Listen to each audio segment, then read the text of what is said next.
At 10-4, the Cardinals are off to a hot start here in 2008. And last night, in Game 1 against the Brewers, the Cardinals were able to use the combination of a good start from Braden Looper, outstanding work from their bullpen, and timely two-out RBI base hits to defeat Milwaukee 6-1. Now, Tony La Russa and the Redbirds have their sights set on game number 2. Adam Wainwright gets the ball this evening. Can he shut down a loaded Brewers lineup? Will the new faces in 08 continue their winning ways? It's the Cardinals. It's the Brewers. Next on FSN Midwest.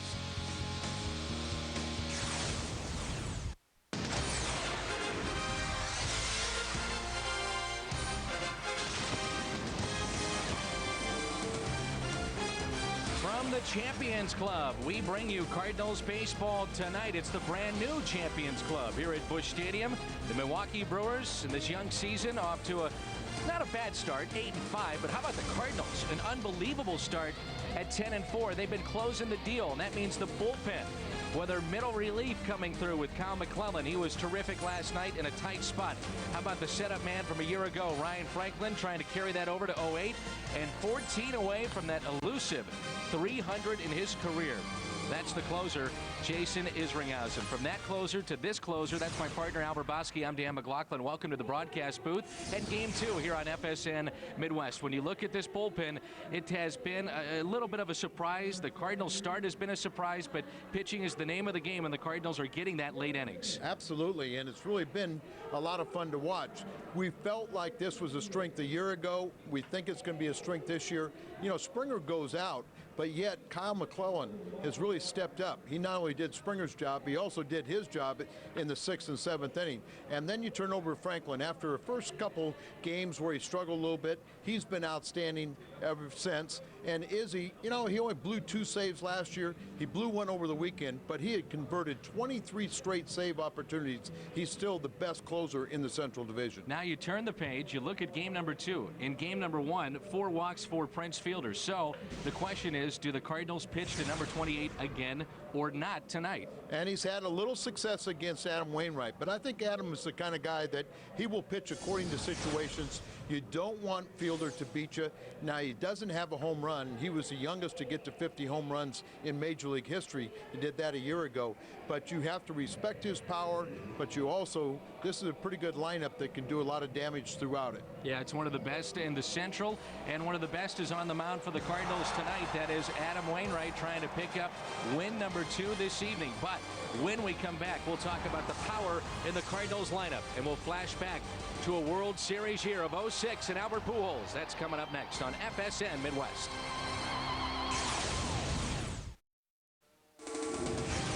Back in St. Louis at Busch Stadium. Nice crowd filing in. Beautiful weather tonight for game number 2, the Cardinals and the Brewers. Let's flash back this date in baseball history, brought to you by Schnucks. Albert Pujols hits 3 home runs against the Reds on Easter Sunday of 2006. He would wind up hitting 14 in the month of April, a record for the first month of a season. He finished 2nd in the MVP balloting that year. He did, though, win his first Gold Glove, and, of course, here in St. Louis in 06, a memorable season. The Cardinals World Series Championship of 2006. Albert Pujols in our This Date in Baseball History, brought to you by Schnucks. When we come back, we'll talk about 2 guys that are trying to work their way back to the starting rotation. An update on Carpenter and Mulder next on FSN Midwest. Back in St. Louis, it's the Cardinals and the Brewers, and 2 teams that are squaring off in game number 2 tonight. How about the disabled list? The most players on the DL this season. The Cardinals have 8, Tampa Bay with 9 to lead the major leagues. But when you talk about that disabled list, what comes to mind to me, Al, is the pitching, and starting pitching in particular. And hopefully, fingers crossed, the Cardinals at some point are going to get healthy this year. Well, we had 9. We got Pinheiro back. Mulder made his first appearance. But how about this? 3 o'clock today, you see Chris Carpenter throwing on the side. That is welcome news. He'll face hitters early next week. He is on the comeback trail, but it's still a long time until the second half. Mark Mulder last night at Palm Beach. That's Class A, 5 innings, couple of runs, a lot of ground ball outs. His next start will be Sunday at Double-A. That'll be Springfield. Then after that, you figure Memphis, Then the question is he ready for the major leagues here with St. Louis? Well, they started the clock yesterday on him, a 30-day clock, so he will be here within 30 days. And don't be surprised if it's maybe 20 days before we see him here in the big leagues. But the news is good on both fronts with Carpenter and Mulder. We'll take a quick time out from the broadcast booth as we're getting you set for baseball tonight. Brian Barton signing some autographs and making some new fans here at Busch Stadium.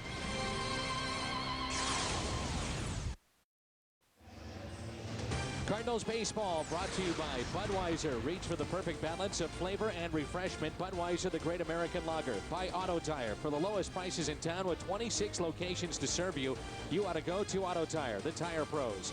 By Steak and Shake, famous for steak burgers. By Geico Direct. A 15-minute phone call could save you 15% or more on car insurance. And by Southwest Airlines. With Southwest Airlines, you're now free to be more productive. Visit southwest.com today. That shot provided by one of our fine cameramen, and that is Tony West just moments ago as Adam Wainwright was finishing up his warm-up tosses, making the trek from the bullpen to the dugout and now to the mound. And this is the lineup that he will face tonight, brought to you by Southwest Airlines. Weeks, Gross, and Braun. Brian Braun back in the lineup. .357 against the Cardinals a year ago in his rookie campaign with 3 home runs. Then Fielder, Hall, and Hart. Hardy, Villanueva the pitcher, and Jason Kendall the catcher batting ninth. So here is Ricky Weeks hitting .196, and the first pitch is taken low and away from our Rico starter, and that is Adam Wainwright. 1-1. He's really had trouble with left-handers in the early going, hitting .318 against Adam, but I think he will atone for that loss in San Francisco. 2 balls and no strikes. His last time out against the Giants, took the loss. And again, as we talked about during the pregame show, you take a look at the mound here in St. Louis, and the pitchers will tell you a much different mound as far as the slope is concerned here in St. Louis and most major league ballparks, opposed to the one that we saw at AT&T Park. No, the one in AT&T was measured by Major League Baseball, and it would conform to the standards, but the slope was a little bit different. Pitchers were having a hard time. 2-1 pitch on the outside corner, 2-2. And Adam went 7 innings in that ball game, but in the first inning he gave up 4 of his 8 hits, so it took a time for the adjustment. 66 degrees, our game time temperature. It is beautiful here in St. Louis. The count is even, 2-2 on Weeks, who is 1 for 2 in his career against Wainwright. Breaking ball, a little upstairs and fouled back. One thing about Wainwright, he gets so geared up. The first inning is always a real key for him. Keep the emotions in check, and once he gets through those first 3 outs, he seems to really settle in. But it's kind of that fine line, how to back off and how to stay excited but under control. Weeks is the second baseman for Milwaukee. Another 2-2 pitch and a swing and a miss. He struck him out to start the game. It was 2 balls and no strikes, and Wainwright fights all the way back to get the strikeout. See, with our Exmo cam, or now where he comes down and the foot still goes down, where in San Francisco when he was reaching out with his lead leg, all of a sudden it hit ground a lot quicker than he anticipated, almost throwing uphill. And in doing so, explain this to fans as Gabe Gross digs in deep in the box from the left side of the plate and fouls one away. He's hitting .091. In doing so, then a lot of pitches are left up. Yeah, you're trying to keep the ball down. You're trying to throw on a downward plane, but all of a sudden when that landing leg hits sooner than you believe, all of a sudden you throwing uphill, and you really have to concentrate on getting the ball down. There's a breaking ball and a beauty. You can see with our center field camera shot the movement there, and number 50 is a great example of the shot that we have out in center and how useful it can be, in particular in watching the breaking ball from Adam Wainwright. And he has a good one. Here's the 0-2 pitch. And a foul tip. Molina wanted it down and in, and Gabe Gross just got a piece. Ryan Braun to follow, the left fielder for Milwaukee. A lot of times you'll throw the curveball to the right-hand hitters and more the slider or cutter to the left-handers, and a lot of times you want to not necessarily down and in, but in above the hands, just tying them up. It's a much smaller, tighter break on a slider than the curveball, Always talk about the yellow hammer, 12-6 on the curveball. And it seems like as the game progresses, not only does he settle in overall, but that curveball, it just seems to get a little bit sharper too. Well, a lot of times because you overthrow. You're so strong in the beginning of the game, you have a tendency to overthrow pitches. Molina wants it down and in. He gets it there, but it's taken for a ball. 2-2. You know, Adam used to just throw that great curveball, but he's incorporated more of the slider to the left-handed batters. And so far in the early going, they've had a little trouble with it, you know, or he has, because the lefties are hitting the .318 average. The 2-2 pitch right down the middle, and he swung through it on a changeup at 80 miles an hour that time from Wainwright, and there's 2 away. Let's meet the Cardinals defense as we go around the horn. Duncan, Ankiel, and Schumacher in the outfield. Glosses, Turris on the left side. Kennedy and Pujols on the right side. Yadier Molina is behind the plate. 9 career games against the Brewers for Mr. Wainwright. 2 up, 2 down, and it brings in Ryan Braun. With his presence in the lineup, Ryan Braun, he just makes this look like a different team right now as opposed to what we saw in the lineup last night. That's not to take away from what they had, because they've got power, but this guy is a terrific player. Well, remember, he came up in late May last year and then won the Rookie of the Year. Hit 34 home runs, 97 RBIs. Highest slugging percentage by a rookie in Major League history. He got to 15 home runs faster than anybody in baseball history, with the exception of the man playing first base for the Cardinals tonight, Albert Pujols. They moved him to left field because he just made far too many errors as a third baseman. The 1-1 pitch. And a swing and a miss. 2 strikes now in the reigning Rookie of the Year. This is a guy that not only hit for average and for power and RBIs, but he doesn't draw a lot of walks. Only 29 walks in 492 plate appearances a year ago. So he's up there to hack. And, you know, Dan, those things are very useful. You know, that's one of those stats where you see a guy that won't walk. Well, you know, once you get ahead, don't throw one down the middle. You know, keep on constantly going across off the plate, try and get him to expand the zone. Milwaukee, can they lock all these guys up? It is a young lineup. 25 is the oldest of this bunch. Weeks, Hardy, Braun, Fielder, and Hart. 150 home runs last season. So Fielder picked up 50 and the other 4 rounded it out. The 2-2 pitch just got a piece. There's that example of the good curveball, but then trying to get a hitter to expand the zone. You pitch offensively and let the hitter become defensive.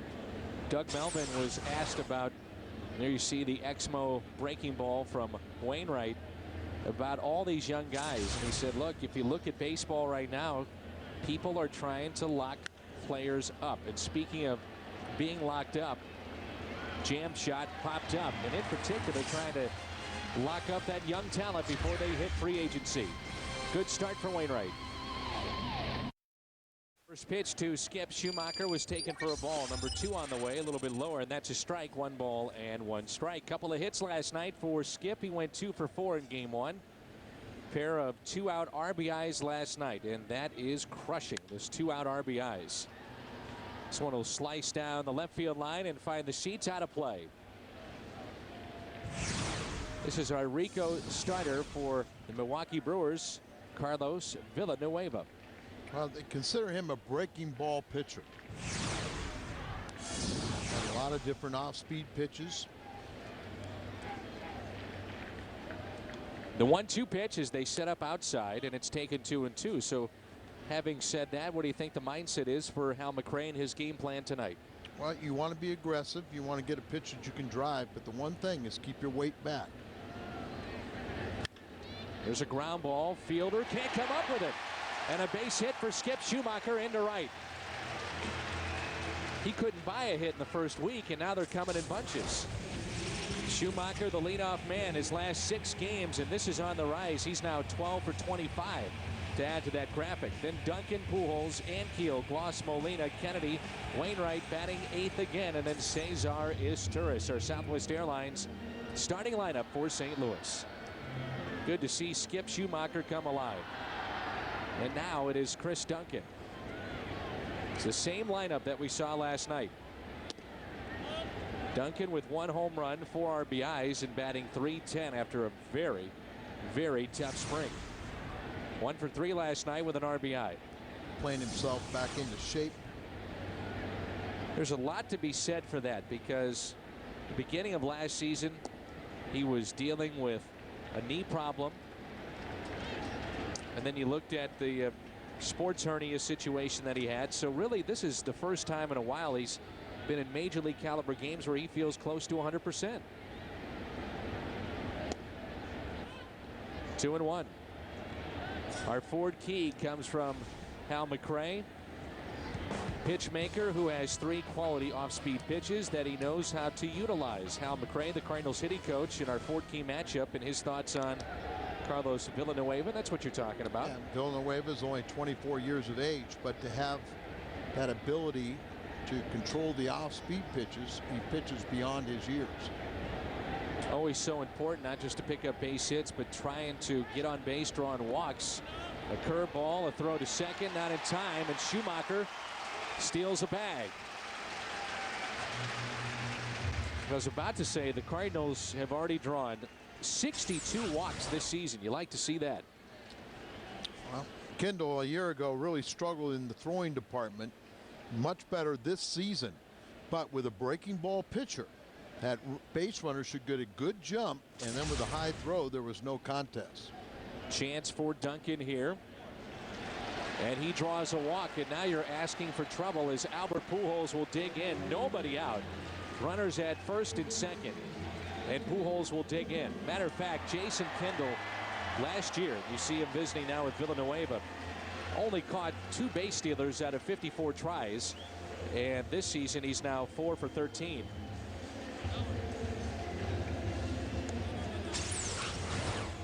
Jason Kendall throws this breaking ball, and it's short hop, and he had a little trouble with, but look at how it sails. As you see that ball, he releases it, and the ball has a tailing action going towards right field. This could be a nightmare for Ned Yost to see Pujols up in this spot. Albert, in his career against Milwaukee, is a .351 hitter, and against this starter tonight he is 6 for 15 and 2 home runs. Runners at first and second, nobody out. The next to Albert. Oh, we all had a scare last night's game with Albert when the throw sailed to the inside part of the bag or wide, and he got tangled up with the base runner Billy Hall going down and thought he injured his wrist. But until he came to the ballpark today and did his activities before the game, you know, you couldn't really relax. And now you ask him just to be patient on 3 balls and no strikes. Against Villanueva, 6 for 15, 2 home runs. Cardinals could set the tone early in this ball game with 1 swing of the bat from Albert Pujols. And Pujols yanks it down the left field line. That ball is fair. Off the wall. 1 run is in. Here comes another. Pujols delivers here in the first. 2-0 St. Louis.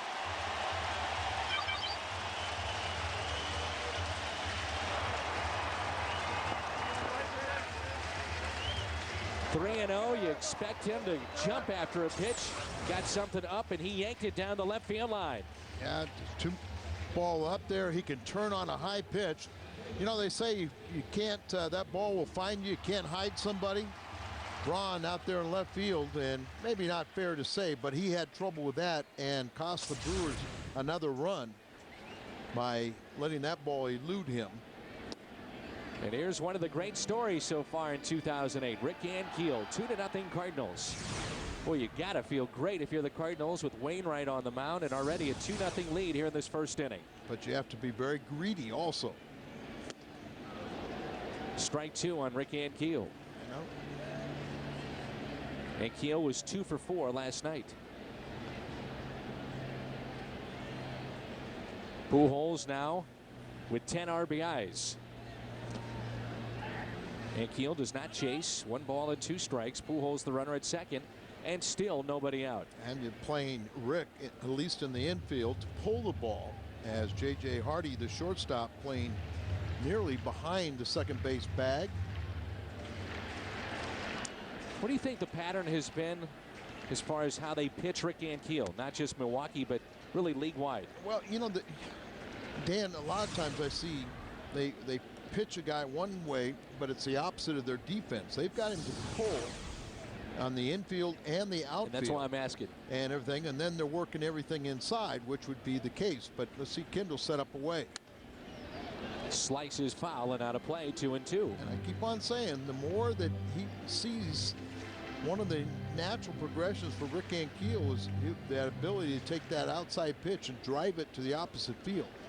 He's going to be really in trouble when he starts doing that. But you can see they're straight away in left field, but then in the infield and outfield, they're playing pull. And Keel down the right field line and pulls it foul. So you got to make sure you keep your fastball in, and then you got to throw enough of your breaking pitches in to where late in the count, maybe if you want to go away and try and get him to expand his zone, that's a lot of times where Rick will chase that pitch.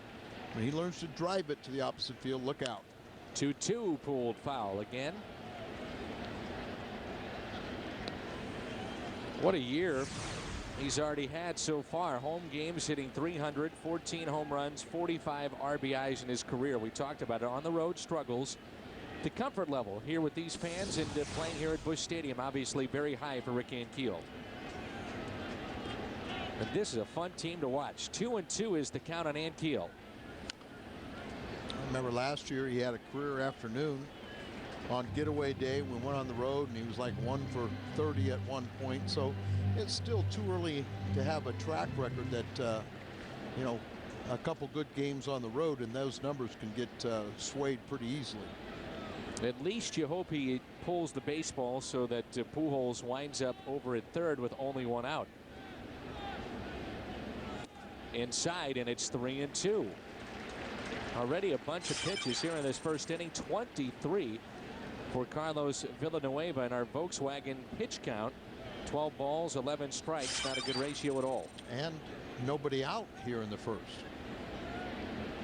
A 3-2 pitch to Ankiel. Grounded foul. Another off-speed pitch on a 3-2. Off speed and still way out in front. Cardinal home runs. Rick Ankiel with 4. Ludwig is on the bench again tonight. He's got 3 along with Albert. Duncan with 1 and Molina with 1. Molina picked up the first of the season. The 11th pitch of the at-bat on its way and foul. May have broken his bat that time. A fastball on his hands. You can see right now they've tried to pound him hard inside and then curveballs and off-speed pitches outside. Saturday, April 26th, the Cardinals host Houston. First 12,500 men, 12,500 women, ages 16 and up receive a Cardinals cap, and that's courtesy of U.S. Cellular. Good seats remain for the homestand and the day game tomorrow. Play a little hooky and come on down to the ballpark. The 3-2 pitch. Another foul ball. Rick already has 4 game-winning hits. That leads the National League. He had 4 game-winning hits in the first 6 games. We will profile Rick Ankiel on a night he'd like to forget tomorrow afternoon, as he was facing on the mound the man behind the plate, Jason Kendall, in a historic night for Pittsburgh. Jason Kendall would hit for the cycle against St. Louis. Game that you and I did. No wonder he's no longer a pitcher. He said, the heck with this stuff. This will be the great story that will unfold in front of everybody's eyes. And you see it, pitches per plate appearance for Ankiel. Not bad at all. The 3-2 pitch. Ankiel. Just foul. Wow, just on the other side of the chalk mark. Whoa, man. Inches. I'm sure our replay will show us it was foul because they don't miss many, but up here in the booth, that looked fair, didn't it? I thought it was just foul. Oh, you're lying. You're lying. You thought it was fair just like me because I could feel you just come over here and hug me. You said it's 3-0. Come on, Al. Man, you must be in trouble. You felt me hug you? Good point. I got yelled at again by my wife because of my behavior last night towards you. And listen to these fans. They can appreciate what's happening in this at-bat with Rick Ankiel. Up to 29 pitches in this first inning.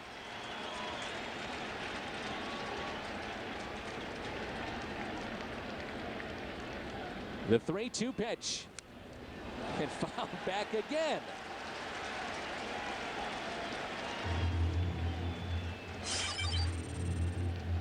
Pitch count at 30 now for Villanueva.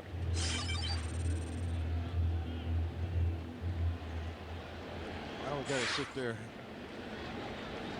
Well, 16 pitches in this at bat alone.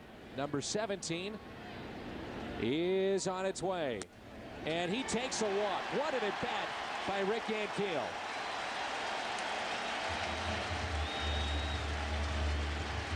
Let's meet the Brewers defense.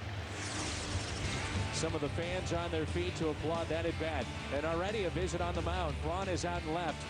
Gabe Gross in center. Corey Hart is in right. Hall and Hardy on the left side of the infield. Weeks infielder on the right side. Jason Kendall is behind the plate. Still nobody out here in the first, and the Cardinals lead it 2-0 with runners at first and second. And in steps Troy Gloss. And that is Ned Yost, the manager, not the pitching coach, Mike Maddox. So got the infield in there a little bit, or maybe a lot of those infielders want to see, well, I want to see what he wants to say. Pretty animated conversation out there with Ned Yost. This has taken a while. Well, I'm kind of curious why the umpire hasn't broken it up.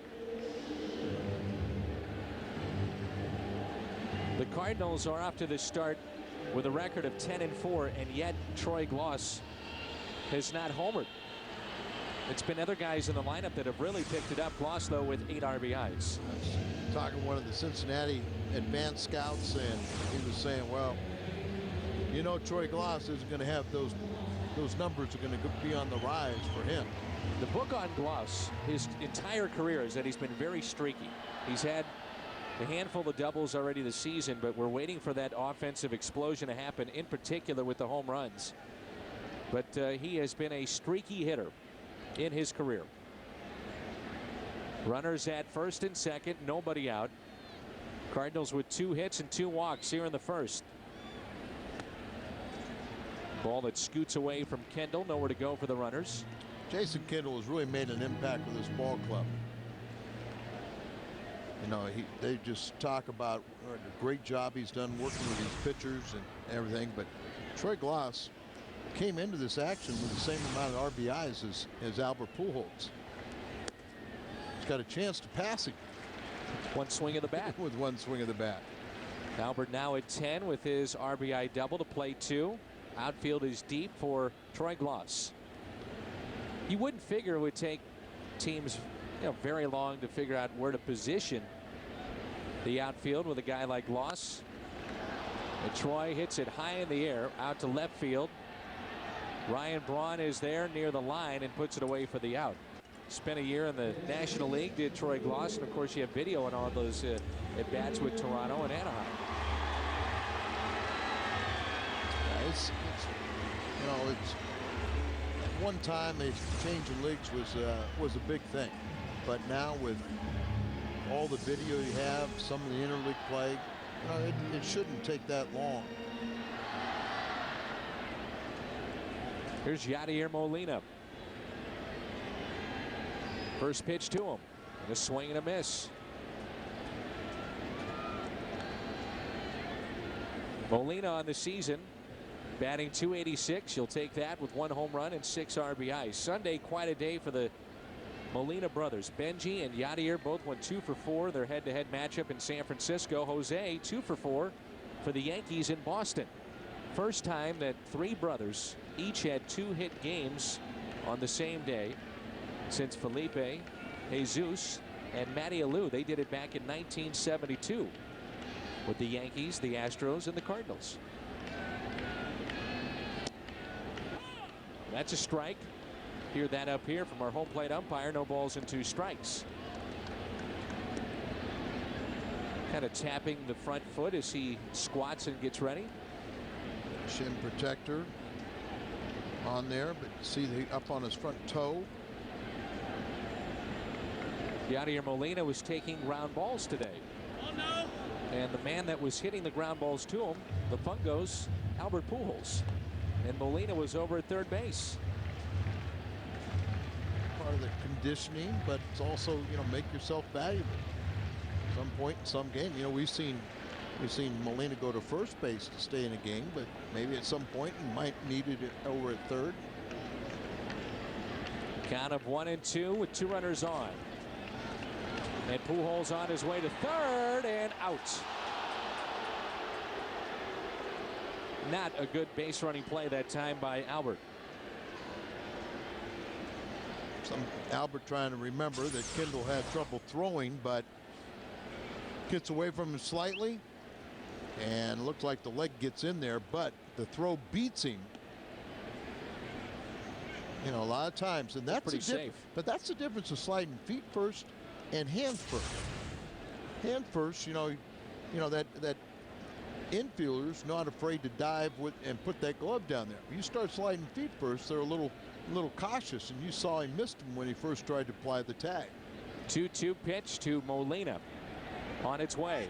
And Keel is running, and the pitch is grounded into right center field for a base hit. And it's first and third with 2 outs. Cardinals pick up their third base hit to go along with 2 walks here in this first inning.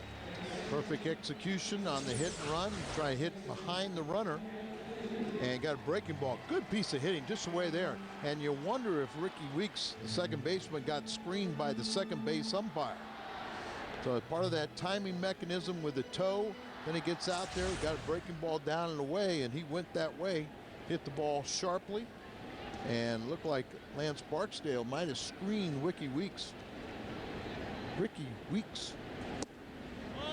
And now it's Kennedy. Look where the third baseman is. That's Bill Hall. He is even with the bag, well off the line. And then J.J. Hardy is close to second. So a big gap there between the third baseman and the shortstop for a guy that can shoot one to the opposite field. Sure, we've seen Kennedy do that. And what a difference in pitching away like that. That's a perfect shot to just kind of lift the ball. Talking about that head first slide. He did a nice job with Hall of Famer Lou Brock yesterday in that interview, but Lou will tell you that you can only slide head first if the infielders allow you to. I thought it was interesting.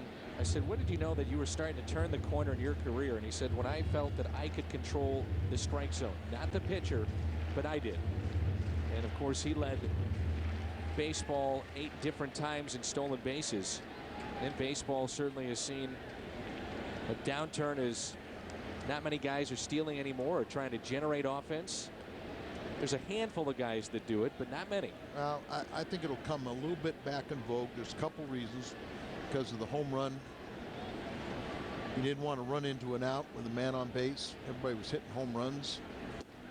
And then managers believe they can really combat the stolen base by all the step-offs, the throws to first, the fake throw to third, throw to first base, all those different things to stop and control a running game. But we'll see if it doesn't come back in vogue a little bit. I'd love to see it. It was fun watching Lou. You bet. 2-2 pitch. Fouled straight back. Cut right there. Only 88-mile-an-hour fastball, so even if you're looking breaking ball, you feel like you can at least foul off his fastball and get a piece of it. We've seen even with Tony La Russa at times here in St. Louis, more times than not, he's been a guy that doesn't push the envelope as far as the stolen base, the hit and run, all the different things you can do. But a couple of years he has, and we get the feeling that may be back in play this year. 2-2 is lifted out to center. Gross backing up and makes the catch. Cardinals will strand 2, but they pick up 3 hits, the biggest, the Albert Pujols double. 40-plus pitches for Villanueva in the first inning. After 1, Cardinals, thanks to Pujols, they lead it 2-0 here in St. Louis. Best damn sports show period is the greatest nightly sports show on television. Hosts Chris Rose, John Sally, and Rob Dibble, and Rodney Peete. It's coming up later tonight at 11 following the postgame show. Dan Fouts and Keith Jackson, part of the program, tonight at 11. Hunele. Cardinals with the lead of 2-0. Prince Fielder, Bill Hall, and Corey Hart for Milwaukee here in the top of the second. First pitch to Fielder is taken for a ball low and away. The question right now is, will the Cardinals pitch to Prince Fielder? He saw 4 walks last night. Well, I think it's important to pitch to him. You know, you pitch carefully. You know, you execute pitches like that to where you would think that if he does get a base hit, it would only be a single. You don't groove one to him, but you know, you got a 2-run lead, and he is leading off the inning. He is now eating leaves, soy, wheatgrass, tofu. He is a vegetarian that he announced to the world beginning of spring training. You know, you hit 50 home runs. I think I would stay with that diet. I'm with you. Doesn't quite look like a vegetarian. Doesn't have the build of it. Well, he's working his way into shape. The curveball is lifted into left field. Taken there by Duncan for out number 1.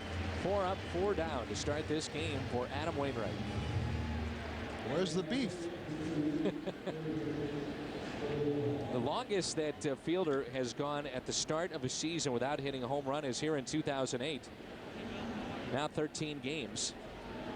And prior to that, it was only 8 games back in 2005. Here is Billy Hall, who's hitting just .204. We talk about the pop in this lineup, but yet you look at the no home runs for Fielder. Bill Hall hitting just above 200. Braun at 226. Ricky Weeks under 200.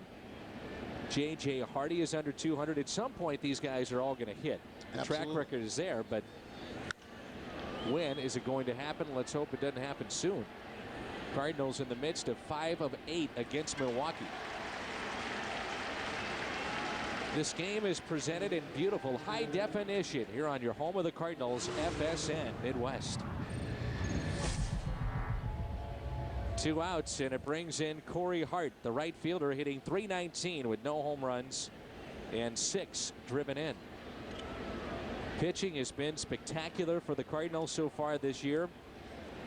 Overall ERA at 3.12 coming into play tonight. That's tied with Arizona for Dave Duncan's squad, and only behind San Diego. A real key too is setting the tone in games, and Cardinals have allowed him just a total of 25 runs in the first 6 innings so far of all the games they've played in. So important. Ground ball hit to short. Izturis there. 6 up, 6 down. Coming up, Wainwright, Izturis at the top of the lineup. 2-0 St. Louis. Sunday night, get a look around the major leagues with the FSN Baseball Report, covering every team all season long. Highlights, interviews, analysis you don't get anywhere else. The Baseball Report, Sunday at 10, right here on FSN Midwest. And Wainwright out to deep left. This ball is out of here. A home run for Adam Wainwright. 3-0 Cardinals. Wainwright goes deep in his second RBI. 3rd career home run for Adam Wainwright, and helping his own cause right here. He is such a good athlete. Look at Carpenter likes that.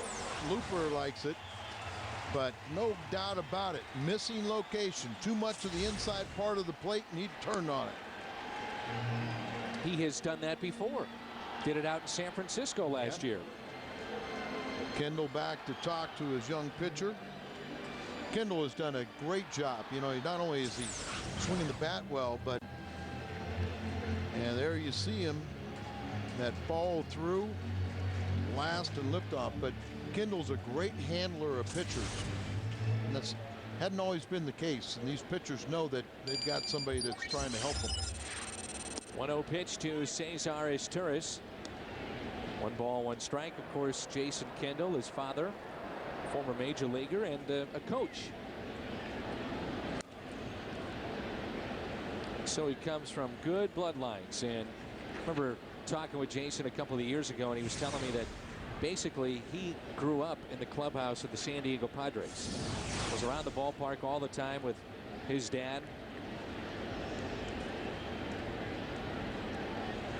1-2 pitch is taken inside. One of his favorite presents that he gave to his father was buying him a home in Manhattan Beach. His dad was kind of a backup catcher, never really made him money, so show that appreciation.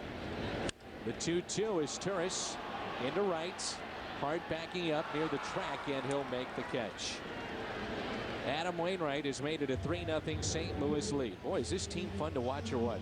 Oh, they're fun to watch. They're coming together at the right time. And, you know, we oftentimes talk about an opposition in the early going. Maybe a club thinks they're better than they really are. But the Cardinals are gaining a lot of confidence in their ability. And at some point when they have a downturn, this is going to help them. Now they could pitch. And that'll get you through those tough times. Well, we're talking about starting pitching sets the tone.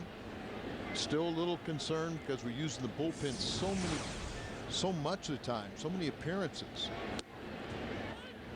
Last night Franklin had his 9th appearance already. Izzy's had 8 appearances. McClellan's had 7 appearances. But Schumacher hit to short, backhanded there. J.J. Hardy, a long throw and a good play, and gets skipped by a step.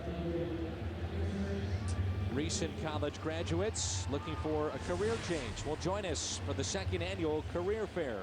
Busch Stadium on Tuesday, April 29th. And representatives from many of the area's top corporations will be on hand. The number to call, 345-9500, will play the Reds that day as well. 2 outs. Here's Duncan out in front of the pitch and pulls it foul.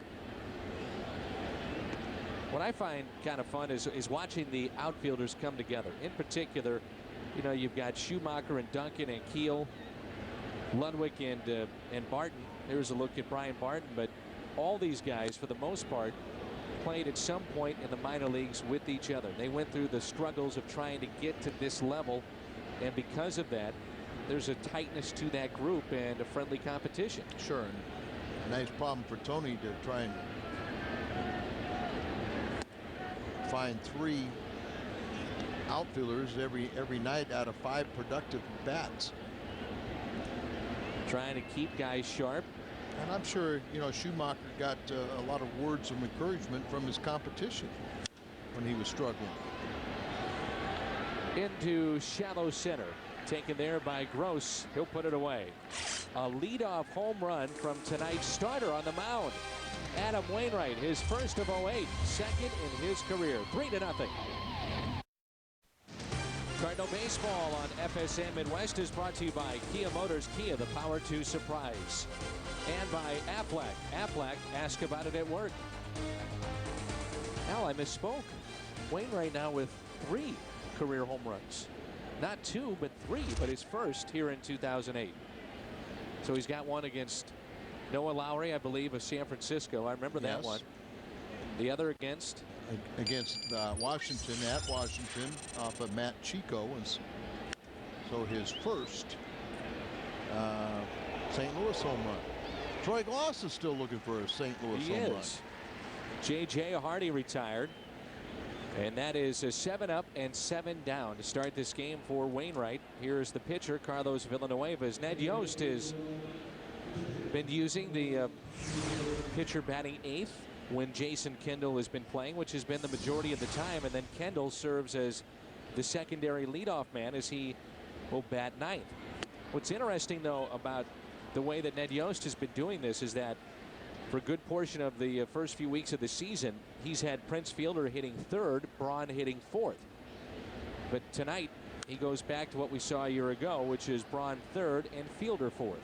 Switch that over the weekend and putting those guys productive bats in familiar locations.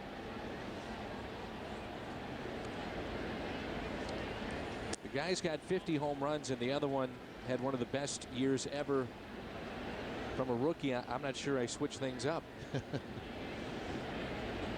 1-2 the count on Villanueva. Hits from the left side. 3-0 Cardinals here in the third. Just got a piece to stay alive, and well, wasn't it good to see Chris Carpenter throwing on the side today? And there he is with the Barry Weinberg on the left and Carpenter on the right. He's going to throw to live hitters next week in Florida, but still it's going to be July before he returns. There's a strikeout. That's number 3. Tomorrow, tune in. It's day baseball. Cardinals will finish up their series against the Brewers. A pregame show at 11. The Cardinals and the Brewers, game 3 tomorrow. Let me ask you this. When you talk to pitchers that have recovered from shoulder surgery, or in particular a Tommy John, how scared are they? And I think that's the only way I can put it, to throw a curveball, to start throwing breaking balls, and to trust their arm. Well, that's it. You know, but I will tell you, the mindset of an athlete is you go to a real professional, and the Cardinals have one of the best medical staffs in all the world. You say, I'm going to a professional, he's going to take care of it, and you trust him. It's a lot of trust, though. Yeah, but you know, I think today, a lot of times with today's athletes, because there's so much money to be had, that they worry about those things way too much. And somewhere the old school, you know, where you had to pitch this year to get a contract for next year when you're on one-year contracts, or the fact that Grounder hit to Gloss, bobbled, gets up, and out at first. Just got him. 9 up, 9 down to start the game for Wainwright. Kawasaki let the good times roll, and they're rolling tonight for Adam Wainwright so far. 9 up and 9 down to start this game. The first 9 that he saw, he struck out 3. And it's highlighted by his home run so far. 3rd of his career and 1st of 2008. Wainwright and the Cardinals lead it by the score of 3-0. But you were talking about guys coming back from surgery as we went to break. Well, I think that you know, there's so much money to be made that sometimes, you know, players are reluctant or feel that, you know, they're going to be deprived, so they don't want to push things. And also, ball clubs have tremendous investments in players. They don't want to put somebody out there, but part of the fun of competing is knowing that you can get the job done when you're not 100%. And if you're going to pitch, that arm is only going to feel good 8 to 10 times a year. Sure. 1-1 is pulled too short. Pujols has 2 RBIs in the game, and he's the first out here in the bottom of the 3rd. Sometimes today's players, you know, trying to feel perfect, that's a misnomer. You're not going to feel perfect. And you know, it's that old story, you know, pitching with pain. Yeah, nobody wants to pitch with pain, but pitching with discomfort, you can do that. Big difference between pitching hurt and pitching in pain. Yeah, I mean, we used to go to spring training, and you know, we knew it was going to hurt, but it was part of the normal progression to get your arm in shape.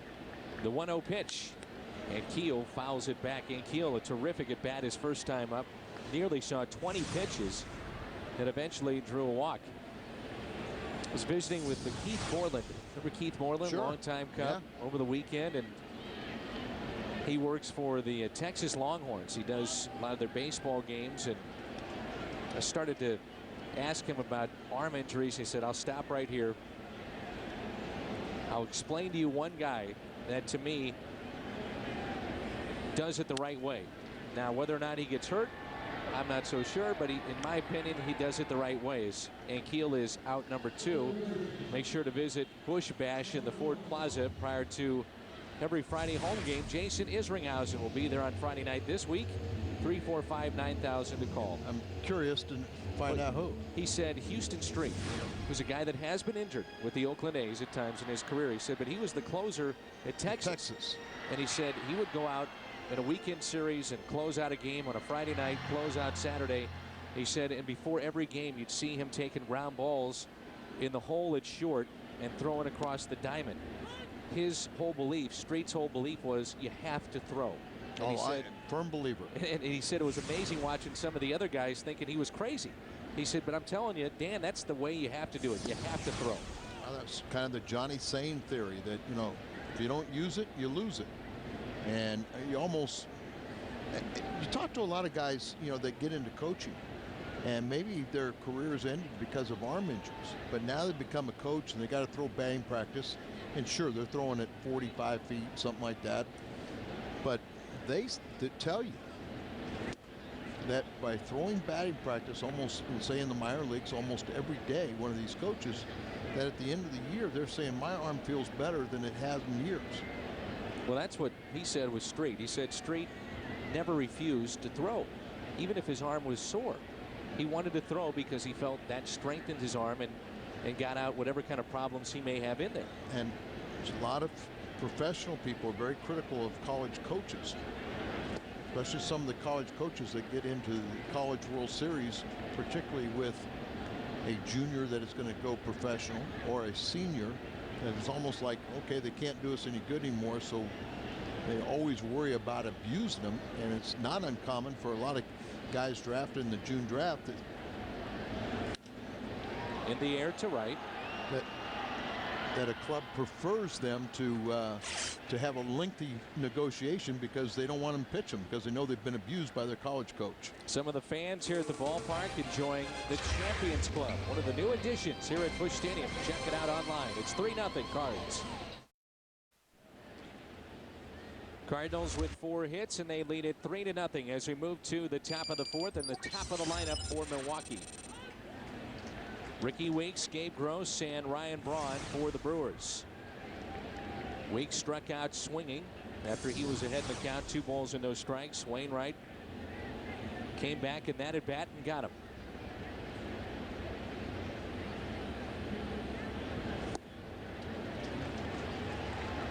Theme of this Cardinals team has been pitching. Looper last night, as he went 2-3-0. Only 5 earned runs and 16 2/3 so far this season. He had 5 walks yesterday, which only kept him at 5+ innings. But Looper 3-0. How about that? 0-2 pitch. Grounder slowly hit. Gloss, and he makes the play. Weeks is 0 for 2. Looper really learning how to pitch, and last year he struggled at night. He was the best in baseball during the day. You buy into that, though? I mean, that's just one of those things. It's just one of those quirky things, especially for you know, a guy coming 570+ appearances out of the bullpen before he makes his first major league start. And then you have the, can't tell me he didn't have some success, you know, at night before.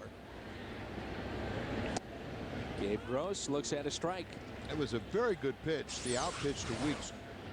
Watch this ball tail in and come in here and jam it. You know, Molina was set up inside. That ball had the sinking action and also just kind of ran in on him, tied him up.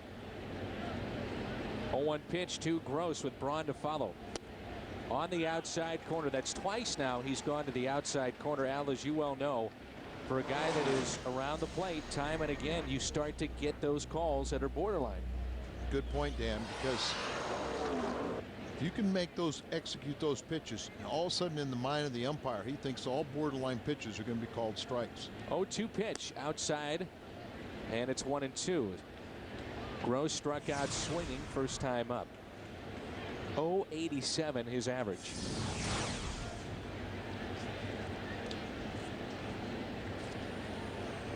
This was a spot for a while that was occupied by Jeff Jenkins, who's now with the Philadelphia Phillies. He led off the game the other day. Did he really? Yeah. Now that has got to be Jimmy Rollins is hurt, and he's got a sprained ankle. Victorino was injured also. Shane Victorino, yeah. So all of a sudden, you know, and when Jenkins looked at the lineup card and saw he was leading off, he thought it was a joke at first. He's part of that big comeback against Houston the other night against Jose Valverde, who has now blown 2 saves. Strikeout number 4 for Wainwright. Wainwright is really dealing. You know, you come inside and everything and look at it, see the sinking action. Look at that movement. But not only the movement, but look where it ends up. You know, it looks like it's going to be a strike, and then all of a sudden it just moves, slides down in a way where you can't even reach it because he established inside. Look at the pitch count too. Only at 44. Here's Braun. He popped out to second his first time up. 2 outs, nobody on. Line drive, and there's a base hit, and the first hit of the night for Milwaukee. I was thinking maybe we might be seeing something special tonight. Well, we still can, but I mean real special. Right? He got a little bit too much of plate, trying to establish a strike zone. A little cutter. And Braun gets the first base hit. You retire the first 2 and keep the ball in the ballpark. You got a good chance to throw a very low scoring game. Here's Fielder. Fielder, every time with the exception of one last night, came up with nobody on, so the Cardinals could pitch him very carefully. The 1-0 pitch to Prince Fielder. Ground ball, that's a base hit into right. Now the tying run comes to the plate. Braun stops at second base. First and second with 2 outs, and it brings in Billy Hall.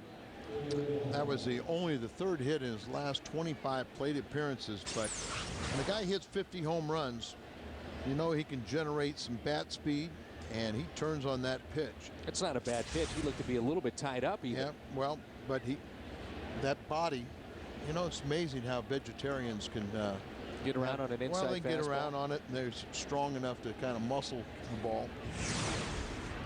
That's the first thing I thought about when he turned into a vegetarian. How are we going to pitch him inside? Well, I was looking at his body, and I was thinking, I'll just order a steak tonight. Oh, Al. 2 outs, first and second, 3-0 Cardinals here in the 4th. Bill Hall fly to right his first time up. I don't want a shock to my system. No. I should tell you about some other things you might want to give up too. What makes you think I haven't? Because I know you. Okay. You're right. I know you too well. Hall is hitting now an even 200. Milwaukee a year ago, one of the top offensive clubs in the National League. Top 5 in runs, slugging percentage, RBIs. Club record 231 home runs. 2 balls and no strikes. Wainwright was sailing along until the single by Braun. And then the single by Fielder, and he slowed it down a little bit here. 2 balls and no strikes. And that's by design.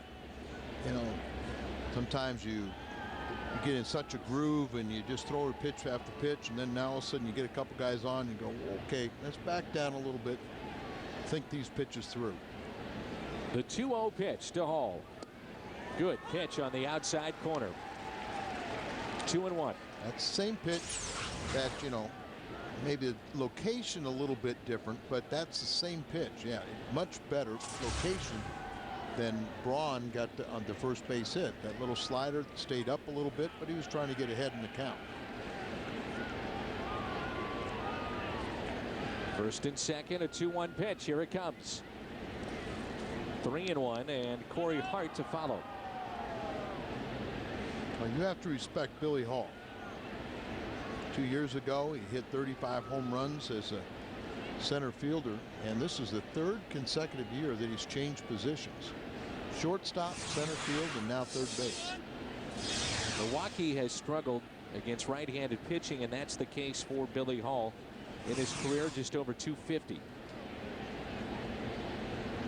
Hit 36 points lower against right-handed pitching a year ago. Nearly 70 already this year. Grounder up the middle. Izturis can't come up with it. Into center field it goes. 3 consecutive hits. A 2-out RBI, and it's 3-1 now, with Hall picking up the RBI, his 11th.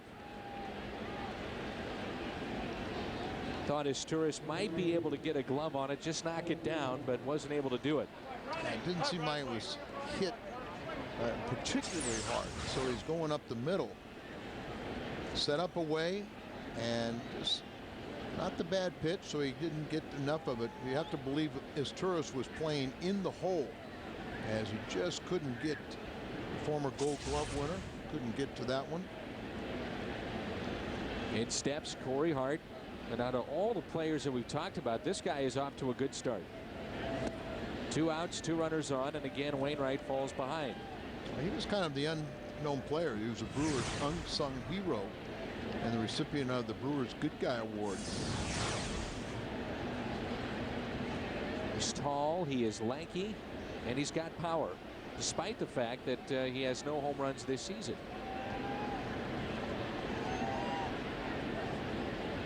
The 1-0 pitch for Richie Sexson. You looked at Sexson, he was tall and lanky, and all of a sudden saw him step in the box and he'd knock it over the wall. And out to visit is Molina. 2 balls and no strikes. Good time for Molina to go out there and kind of slow down Wainwright a little bit more, talk to him about it. For the last pitch, see Dave Duncan looking there, trying to get him straightened up, maybe spinning off a little bit. So goes straight at the hitter. What makes him so good, Dave Duncan? Well, you know, just what you're talking about. As a catcher, you know, he's always looked at a pitcher a certain way. Now he can't tell you what it feels like to give up a game-winning home run. He can tell you what it feels like to call one. But, you know, he's been able to take pitchers, not really nuts and bolts, but I think he works on the psyche of pitchers. And he kind of gives them a very good scouting report how to retire hitters. He'd be an excellent hitting coach. But now it's up to the players to execute that game plan. And if he can follow the game plan, he'll tell you how to retire hitters. But it's up to the pitcher at some point. But I think he also reinforces the positives by giving the guys the ball every 5th day.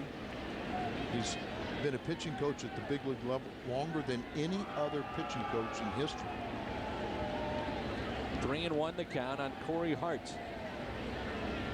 2 outs, 2 runners on. The next 2. Grounder is Izturis. Force play at second. Got him. The Brewers will strand 2, but they pick up their first run in this ball game. It's 3-1 St. Louis. Cardinals baseball on FSN Midwest is brought to you by Southwest Airlines. Along with Al Raboski, I'm Dan McLaughlin. The Cardinals have a lead of 3-1. They've out-hit the Brewers 4-3, and both teams have left 2 on. Carlos Villanueva back to work here in the bottom of the 4th. Long first inning, 30-plus pitches, and already at 70 on the night. Molina, Kennedy, and Wainwright for the Cardinals. And the first pitch is right down the middle. Yadier Molina with a single back in the first inning. We're talking about Dave Duncan as we went to break. The Cardinals pitching coach has been associated with 7 Cy Young Award winners. 7 of them. As a player or a coach, Coach Bob Welch and Dennis Eckersley, Lamar Hoyt, Chris Carpenter, of course, here in St. Louis. Was a catcher for Vida Blue and Jim Hunter in Oakland, and Jim Palmer in Baltimore. Baseball, of course, runs in his family. Shelley, member of the Yankees organization. His other son, Chris, right here in St. Louis. Dave, 1 year playing for Modesto in the minor leagues. A's chain. He had 46 home runs. 3-1 on Molina.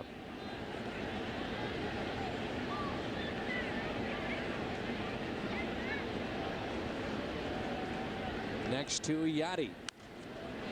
Fouled away and to the right side. Patrick Eberle.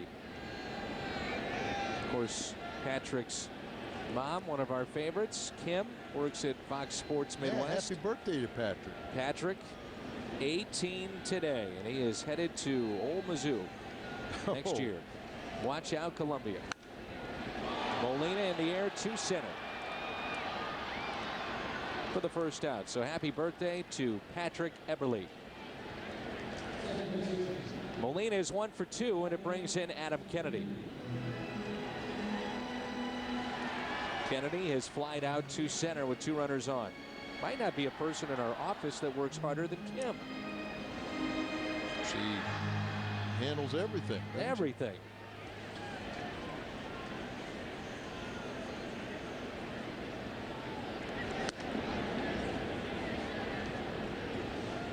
First pitch to Kennedy is taken for a ball.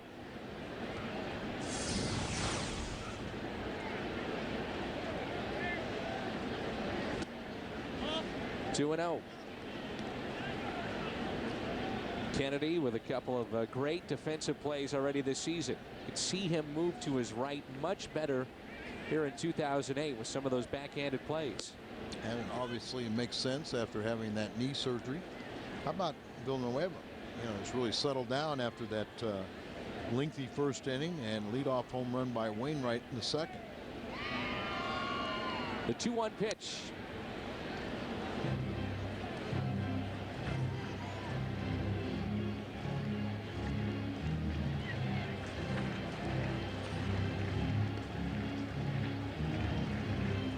Two and 2 the count. Adam Wainwright, who is homered, is waiting on deck. 3 and 2. Wainwright with his first of the season. Cardinals lead it 3-1. Redbirds picked up 2 in the first, another in the second, and they lead it 3-1. The 3-2 pitch to Kennedy. Left side, there's a base hit. That's what we talked about before with that shift on for Kennedy. Sure. The Aflac trivia question here in downtown St. Louis. Ryan Braun was the Rookie of the Year in the National League a year ago. Who won the award in the American League? The world champions had Dustin Pedroia. 139 games, .317 average, 8 home runs, 50 RBIs. And even though Boston spends a lot of money, which they do, so do the Yankees, and it's talked about a lot, they also have done a very good job with player development. Look at their closer, look at Pedroia, some of the others that they've had come through their system. A swing and a miss. If you're Tony La Russa, would you be aggressive with this combination here, even though it's the pitcher up at the plate? Well, I don't think you ever mind seeing Adam Wainwright swing the bat.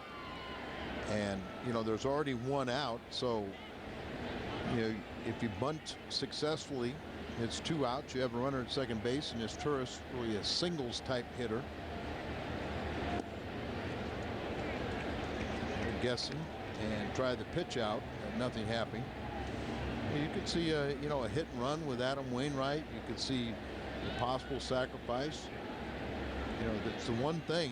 He does put pressure on the defense because he has the ability to hit the ball at the ballpark. He's pinch hit successfully last year for the Cardinals. There he goes. Hit and run was on. Throw to second and save.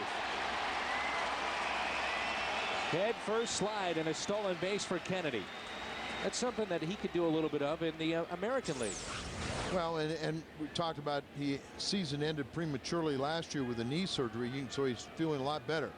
There you watch the left arm. It gets to the bag ahead of the tag. So a nice call by Lance Parksdale, second base umpire. Good position. Stayed with the tag. The 1-2 pitch to Adam.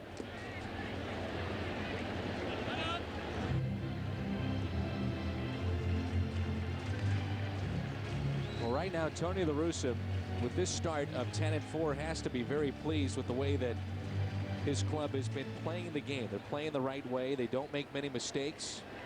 Aggressive. Hard work pays off, and this team worked very hard in spring training. And really, the last couple weeks, it really showed. The 2-2 is lifted out to left. Kennedy halfway, and now back to second base. So 2 outs, and it brings in Cesar Turris. You know, typically, with a 9th place hitter, with the kind of offense that Tony wants to run with the pitcher batting 8th, you would hope that your 9th place hitter hits better than .216. But this Turris has drawn walks, and going into the series, his on-base percentage was over .400. And that is 100 points higher than what his career on-base percentage is. It's a little surprising where, you know, he's about a 259 hitter. You would think he's less than that. Kennedy. Wonder what kind of fabric they use. And Lou Brock was saying last night, I love to watch guys that get dirty. Get that uniform dirty. Make things happen. Along those lines, how's Luke? Very dirty today, actually. I said fabric, but I meant what kind of detergent do they use on this uniforms? Because they always look so bright, clean the next day. 1 ball, 1 strike. It's Rip Rowan that helps that out. That's into center. Diving catch and a great play. Gabe Gross takes a hit and an RBI away from Cesar Izturis. Nicely done by Gross in center field. We have played 4, 3-1 St. Louis. Another look at the Champions Club. Here at Busch Stadium, Bud Light are what's on tap. Bud Light keeps it coming. Cal Loge and Manny Parra tomorrow. We'll come your way at 11 in the morning with the pregame show. Nicely done out there in center by Gabe Gross. Good play. Yeah, tough break for Izturis. Sure he's saying, make that off one of those guys who's hitting 400. Here's J.J. Hardy, the shortstop for Milwaukee. One of Hardy's buddies back in Arizona, Dustin Yount, son of Brewers Hall of Famer Robin Yount. Good friends in high school.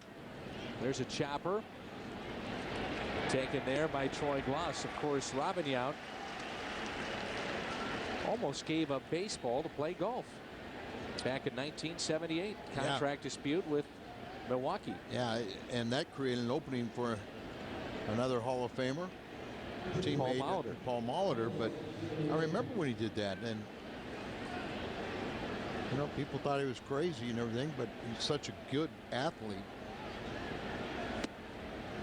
But he eventually came back to his senses. Well, he was an amazing player to be able to move from shortstop, be kind of a scrawny guy when he first was brought up to the major leagues. He was only 18 at the time, and then eventually back in the mid-'80s, because of shoulder problems, they moved him to the outfield. And they moved him to right, left, and eventually he settled in at center. 3,000 hit club, and you'll learn more about Robin Yount tomorrow right before our first pitch. Villanueva pops it up left side. Glaus over near the dugout, and it's out of play. Robin Yount, first ballot Hall of Famer. And he's a good player in L.A. area, Taft High School. Good friends with George Brett. Came out of El Segundo. Saw you eating your Boston beans. We head to Boston in interleague play this year, and there's a strikeout. Speaking of George Brett, we'll be in Kansas City again this year as well. Always fun, though, to go to Fenway Park in Boston. Oh, yeah. We can't wait to go back to Detroit. 3rd year in a row. No doubt. Hardy's hard pitch. See that outstanding breaking ball. Are you telling me you're not a fan of the Motor City? Oh, I'm a fan of that ballpark. As a pitcher, you love that big Comerica? Spacious, you know, left field area. But and I could wait a few years to go back to Detroit. I'm with you. Kendall, lazy fly ball into right. Schumacher puts it away. 1-2-3. 5th inning for Wainwright. Top of the lineup. That means Pujols coming up 3rd when we come back. This year, when you can't be home to watch the Cardinals on FSN, check out MLB.tv, and you can go online to watch every out-of-market Cardinals game live. And for details, visit STLCardinals.com, where baseball is always on.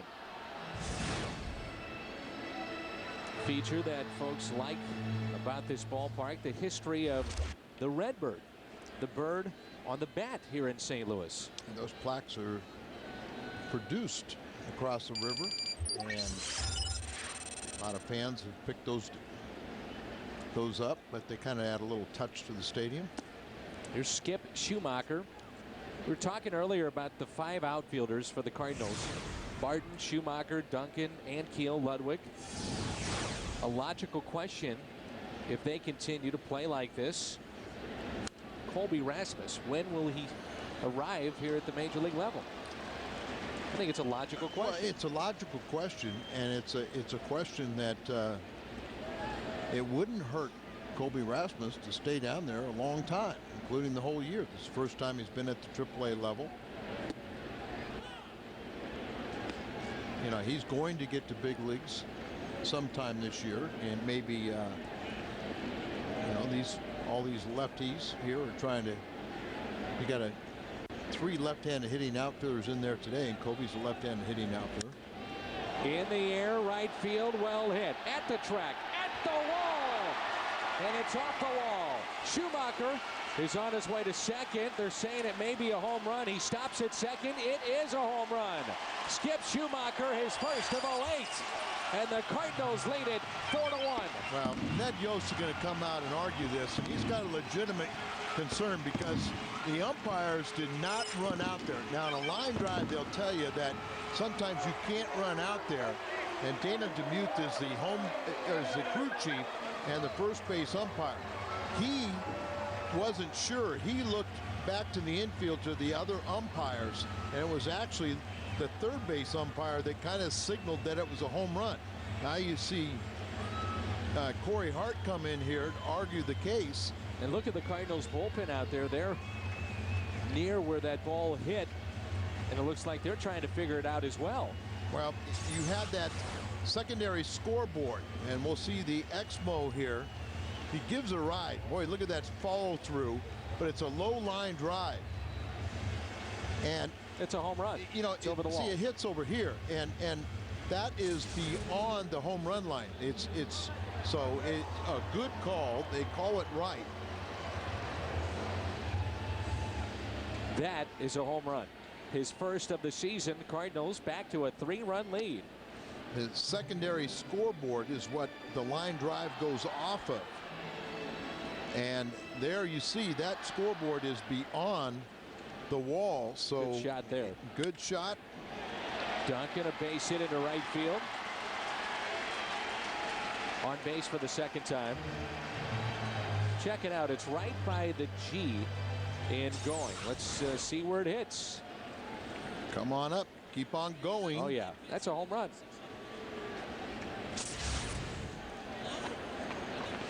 Like I said, if these guys keep on hitting like this, there's no way that, you know, that you feel like you have to bring Colby up here.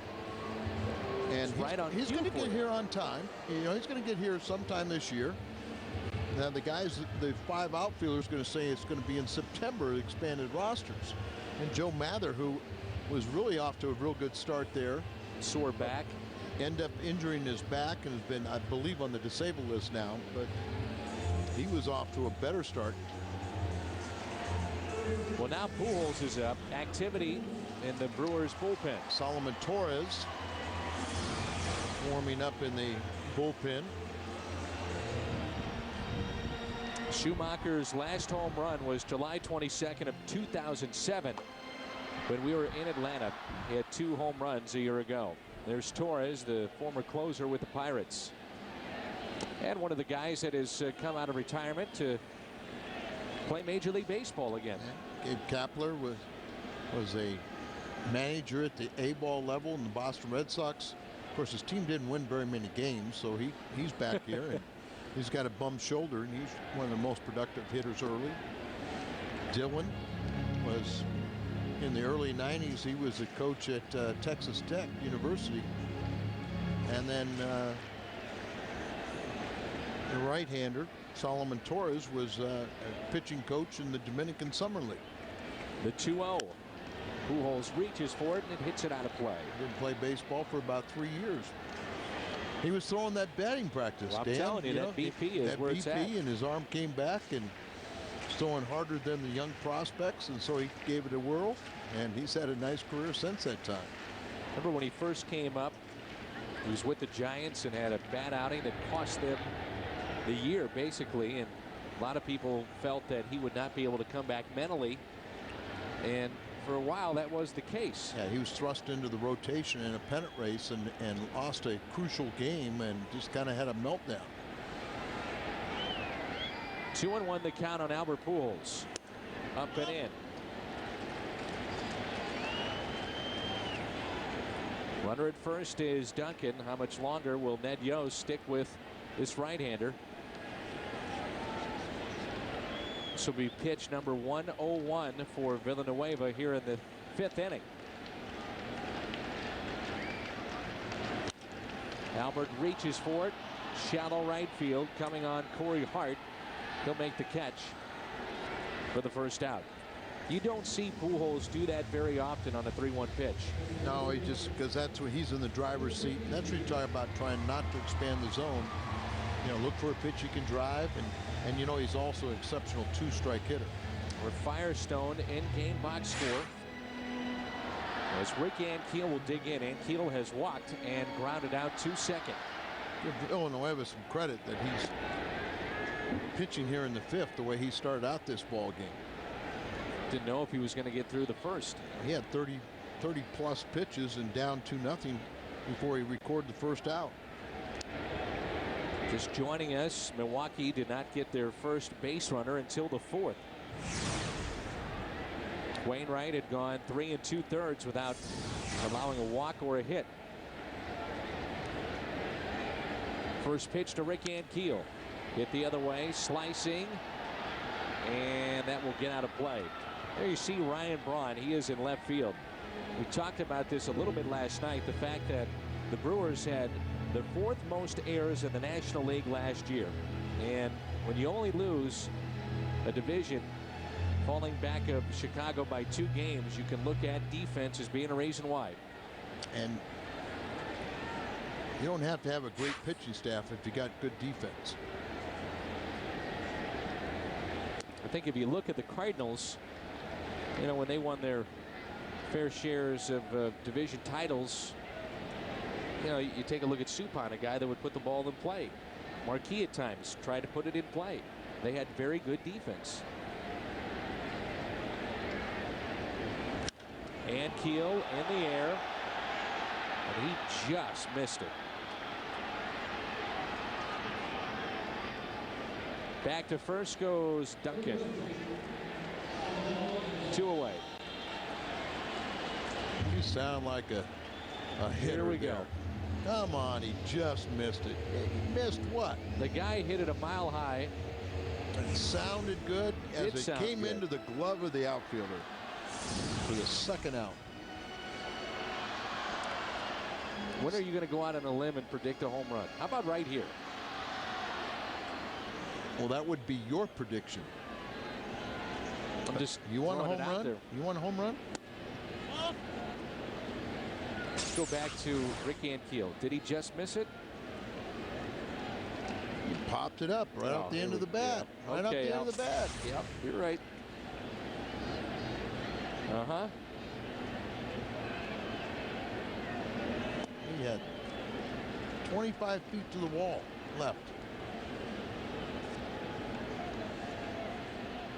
Alley just missed it. That's a hitter thinking. You also think when you fail 7 times out of 10, you're great. That's right.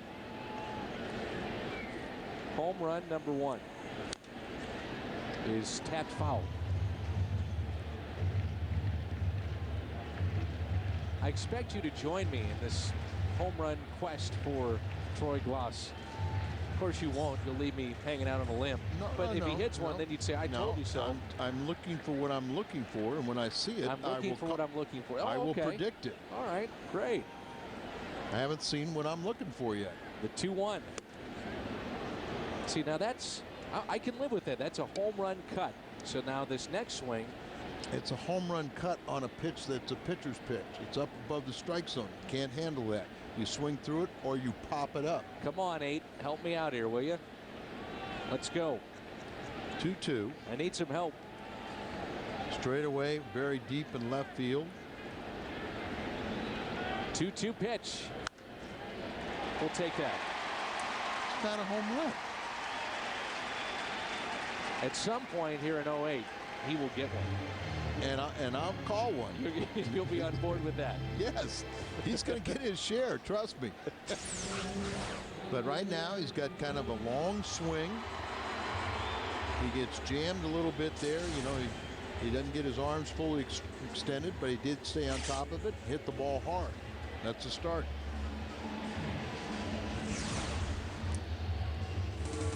Torres coming in to face Molina. 4-1 St. Louis. Bottom of 5, and the Cardinals have a 4-1 lead here at Busch Stadium in St. Louis. Let's flash back. April 16th, 1978. Bob Forsch throws his first of 2 career no-hitters here in St. Louis. Brewers bench coach Ted Simmons was behind the plate. Let's see if you see him. Go mob him. Right there he there. is. Yeah, Ted Simmons. That was Rizzi to Hernandez. There's Zamboni coming in. There's Ted Simmons. Still makes his home here in St. Louis. And good to see him back in uniform. Simba, 8-time All-Star. You see the numbers in our Chevrolet call to the bullpen. Solomon Torres. You know, Ted Simmons has 2,472 hits.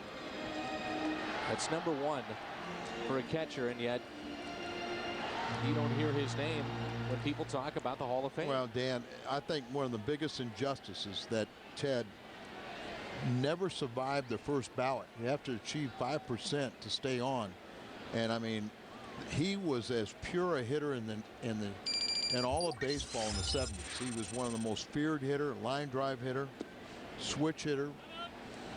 1975, Teddy hit 332, 333 left-handed, 332 right-handed. Got 140 plus games on the turf and in the heat of St. Louis summers.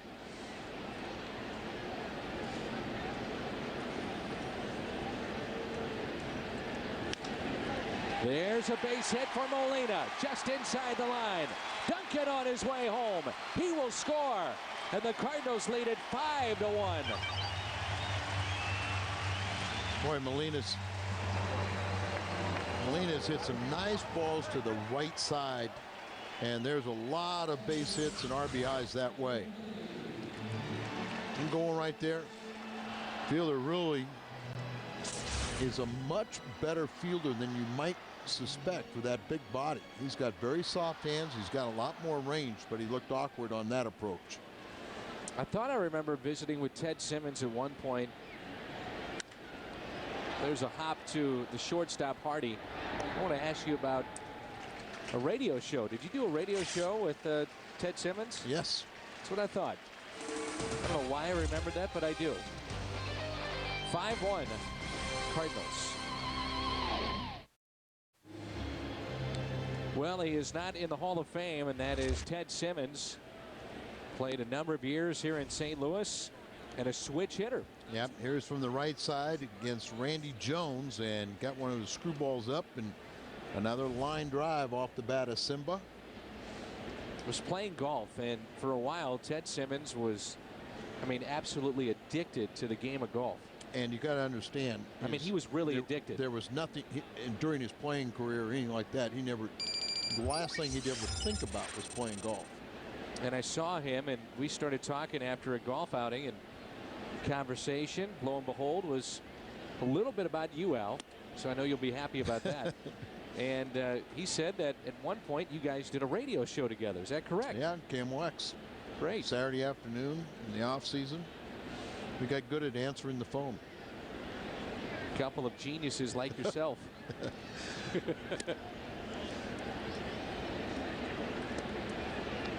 Teddy, you know, I mean, I don't think people really understand the relationship between a catcher and a pitcher.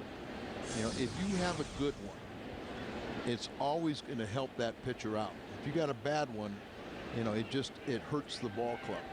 And for me, I always want Teddy catching. Sometimes, though, as a reliever, you don't always have that choice. Well, most of the time you did because he caught every day. You know, Molina likes to catch every day. He has the trust of his pitching staff, and they likewise. They know Dave Duncan and Tony La Russa very hard on the catchers, and they love Molina because he works so well with them. and puts in the time. It's outside, a leadoff walk to Ricky Weeks. I remember talking with Mike Matheny, and he would say how mentally beat up he would be after joining the Cardinals at the end of the season. He said, and he meant it in a good way. He said it just, you know, the staff puts a lot of pressure on the catcher to carry the game. Absolutely. And I mean, that's why you see so many catchers become managers, because they are in position. They have control of a game more so than anybody else. They and the pitcher, you know, but today's guys, pitchers rely on that catcher to call it. Ground ball, base hit through the right side. That's Gabe Gross. Misplayed out and right by Schumacher, and Gross is on his way to second. Weeks on his way to third. So a single, E9 on the play. Second and third, and nobody out. See there with the reaction of Schumacher, he's upset. His first error of the season, and one that typically he will never make. It comes up a little bit, hits him in the heel of the glove, scoots away from him. He's got that good arm, but it's far enough away he couldn't throw out Gross at second base. Now Adams going to have to pitch a little bit, and they're really stirring in the Cardinal bullpen. This is where now you ask for trouble. You've got Braun, Fielder back to back with 2 runners on, and there's a fastball at 90 miles an hour right down the middle, challenging him. Braun picked up the first hit in the game for Milwaukee back in the 4th. A single with 2 outs. Guy like Adam Wainwright, that may be the last fastball you see. First inning, you see his 20 miles an hour variance, high of 93, and then it's dropped down to 90 now. Pitch speed brought to you by Mazda. Good pitch there. That's strike 2. That's what I'm saying. He took a fastball in the strike zone, let that one get by, Adam get ahead, and he may never see a fastball in the strike zone again. Braun 1 for 2 on the night. Off to a slow start, 3 home runs, 9 RBIs. That's not bad, but the average down. Hitting just .236. Second and third. The next to Braun, up and in. And there's the fastball exactly where he wanted that. Not in the strike zone, but up and in, get his attention. You're reluctant to dive across the plate on this next breaking ball away. But in the back of your mind as a hitter, you go, he may repeat that one, so I better not go looking across the plate. Reigning Rookie of the Year calls time. Had the all-time best slugging percentage for a rookie last year, but also the lowest fielding percentage of any major leaguer in 2007. Big bat, not much of a glove over at third. There's the curveball that you talked about. It's 2-2. Nice block right there by Yachty. Talk about how these Cardinal catchers come out and practice Jeff Murphy, and there's a good example of why you practice that. For that situation right there with runners at second and third, saves 1 run, maybe both. The pitcher has to have confidence to be able to throw that breaking ball with runners on. And they do, because they know how well the Cardinals block balls in the dirt. 2-2 pitch. Here it comes. Oh. He got him. Struck him out. One of the biggest strikeouts of the night so far for Wainwright. Guessing breaking ball, and he slipped the fastball by him. Let's go pitch by pitch, and this is brought to you by Chevrolet. Starts him off with a fastball down the middle. He wasn't ready for it. There you see the slider, gets him to chase it. Now the ball up and in gets your attention.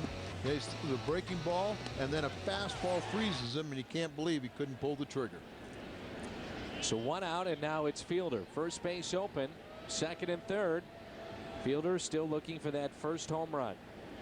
He has singled and flied out to left. First pitch to him. Taken outside. A lot of pitches outside the Fielder. You can understand why with his tremendous power. The base hit that he got, though, was a real good piece of hitting. They tied him up, but he was strong enough to pull it through the right side. He's back in the 4th when Milwaukee had 3 consecutive singles. Breaking ball again. 2 balls and no strikes. At what point do you say, you know what, we're not even going to mess with this guy even in this situation of bringing the tying run to the plate. 2 balls and no strikes here on Fielder. Well, with a lesser pitcher, you may think that, but Adam's such a good competitor. He's smart enough to know that Fielder's hurt him before, so don't give in to him. There's a ground ball, slowly hit. Pujols thought about coming home. A run will score, and that's out number 2. Ricky Weeks scores, and the walk comes back to haunt Wainwright. Coming up after the game, U.S. Cellular, Cardinals Live. Pat Paris, Ricky Horton, and the gang will take you inside the Cardinals clubhouse. We'll bring you Tony La Russa live. It's all coming up. U.S. Cellular, Cardinals Live. RBI for Fielder, that's number 7. Cuts the lead to 5-2, and it brings in Bill Hall.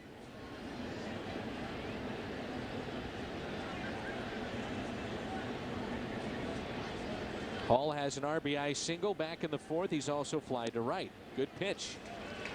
Runner at 3rd now with 2 outs. This was the spot in the ball game last night where the Cardinals were able to win it. Middle relief, Franklin, and then Reyes at the end. And they really contained Billy Hall. He had 2 strikeouts and hit into 2 double plays. Tony La Russa said after the game, if you missed it on our post-game show, he said about McClellan, you just can't do any better than that. He was that good. And he was one of the guys that got a double play. Remember, he inherited no out, runners at 1st and 2nd, got out of that inning, hit a man, but nobody scored, and then he had a perfect follow-up inning. The 1-1 pitch. Broken bat, hit to Gloss. Stays with it, over to Albert. Milwaukee will strand a runner. They pick up a run. Cuts a lead to 5-2 midway through 6. We're back, and this is Adam Wainwright to start the bottom of the 6th, and the Cardinals have a lead of 5-2. They have out-hit Milwaukee 9-4. Wainwright tonight has homered, a solo shot to start the bottom of the 2nd. Also flied out to left. He's 1 for 2 on the night.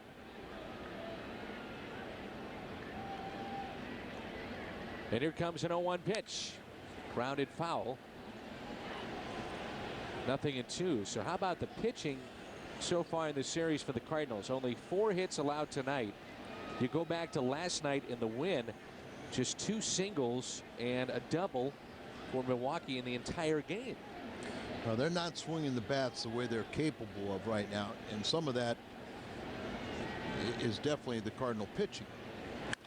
Up the middle on an 0-2 pitch. Torres lost his glove, and it's a base hit for Wainwright up the middle. Cardinals baseball on FSM Midwest is brought to you by Rico. Move your ideas forward with Rico dependability. By your local St. Louis Jeep dealers. And by Jack in the Box. We don't make it until you order it. Absolutely gorgeous night this evening here in St. Louis. Even if he hits the ball with his glove, it's about a 1 in a million chance that the ball is going to find its way to a fielder, and then that fielder hits it cleanly. There's a fine. Watch this after this. Right off the bat, he tries to go out there and make the miraculous behind the bat. Did you see Jose Oquendo forgot to put his helmet on? I did not see it, but I was in the middle of talking about Solomon Torres, Al, so I was trying to engage you in conversation. Look, he's going, oh, I messed up. He is not a big fan of that, by the way. He's not. And you know, a lot of the coaches will wear the helmets, you know, in the dugout. Well, he immediately takes his off and puts on the soft baseball cap. And so the bat boy had to bring out the cap to him. There he goes. Asturis thinks he's going to give him some words of wisdom. We go, no, I need a helmet. I don't think that was the bat boy either. That was a guard. That was the guard. Well, I just assumed. There you go. Assuming wrong. So back to my point about Torres. So let's just say he gets a glove on it. If he gets a glove on it, he's not going to be. His arms are not that long. No, I realize that after watching the replay. But I do think, though, that it probably isn't the smartest play, because if he gets a glove on it, he's still going to be safe. Well, it's the competitive nature that you're just trying to field your position, and I think he was trying to make that miraculous stab behind the back, but the glove came off. There's a bunt out in front of the plate. They can go to second for one, on to first, not in time.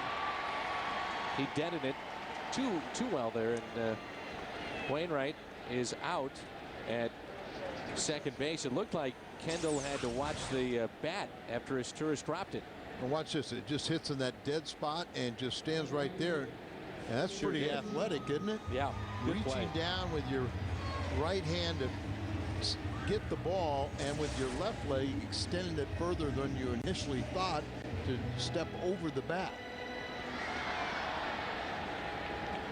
Schumacher, a couple of hits, and that includes a home run.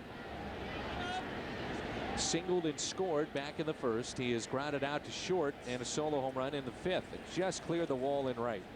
We're in the sixth, and the Cardinals lead it by the score of 5-2. Turris is the runner at first base. The Cardinals can do something here with these two. This is your secondary leadoff man over at first base, and your true leadoff man at the plate. And, you know, you could see them possibly putting him in motion on this 2-0 count and trying to really get that at least a 5-run lead, so a grand slam can't tie you. Like he was leaning a little bit, and Ned Yost kind of guessing that something may on, so an easy way to take the legs out of a base stealer is to throw over. We've been talking a lot about the Cardinal coaches tonight, and this is a team that has had a limited amount of turnover over the years since Tony's been here. Yeah, Dave McKay came with him from Oakland. Obviously, Kendo was here, but Kendo's been with him all through his time. Dave Duncan goes all the way back to the White Sox before Oakland with Tony La Russa. Marty Mason out the bullpen. I'm glad to see Marty got promoted from within, and they really recognize that Marty Mason is an excellent instructor, and at some point he's going to be a big league pitching coach. Kind of the guy that keeps everything together out there in that bullpen. Runner goes on a 3-1 pitch, and it's hit out of play. The players and the pitchers out there really respect him too and what he brings to the table. Yeah, and you know, it's there's a reason why that bullpen's been so successful. You know, you have a second pitching coach there, and you really have a mechanical coach down there, and Marty does a good job, and you know, an unsung hero. Swing and a miss, throw down to second, strike him out and throw him out. A double play. Kendall, how about that? Jason Kendall catches his fifth of the season. 5-2 Cardinals. Hilton St. Louis at the ballpark is the only hotel that gives you home field advantage and an extraordinary experience for Cardinals baseball. Number to call is 421-1776 for hotel and ticket packages. Hilton at the ballpark. Right across the way, just beyond the left field wall here at Busch Stadium. Wainwright back to work here in the seventh. Here's Corey Hart. He looks at a strike on the outside corner. We were talking about Kyle McClellan, the job that he did last night. And how about the spots that Tony La Russa has put him in so far this season? They have been pressurized spots. I would guess, Al, that his 30 years of managing tells you that he wants to do that by design. Get a rookie that he feels has a chance to be real good. Let's get his feet wet and find out what he's made of right off the bat. Well, a lot of times you don't necessarily want to do that, but out of necessity, they've had to. In the air, off the end of the bat, left field. That'll stay in the ballpark. Now, the benefit of it is that if he does the job like McClellan has done for Tony, then it's a real plus.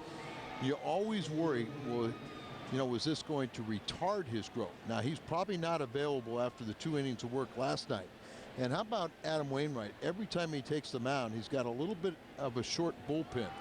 Yeah, so true. But that's good because he averages 7 1/3 innings, and you've got to have that workhorse.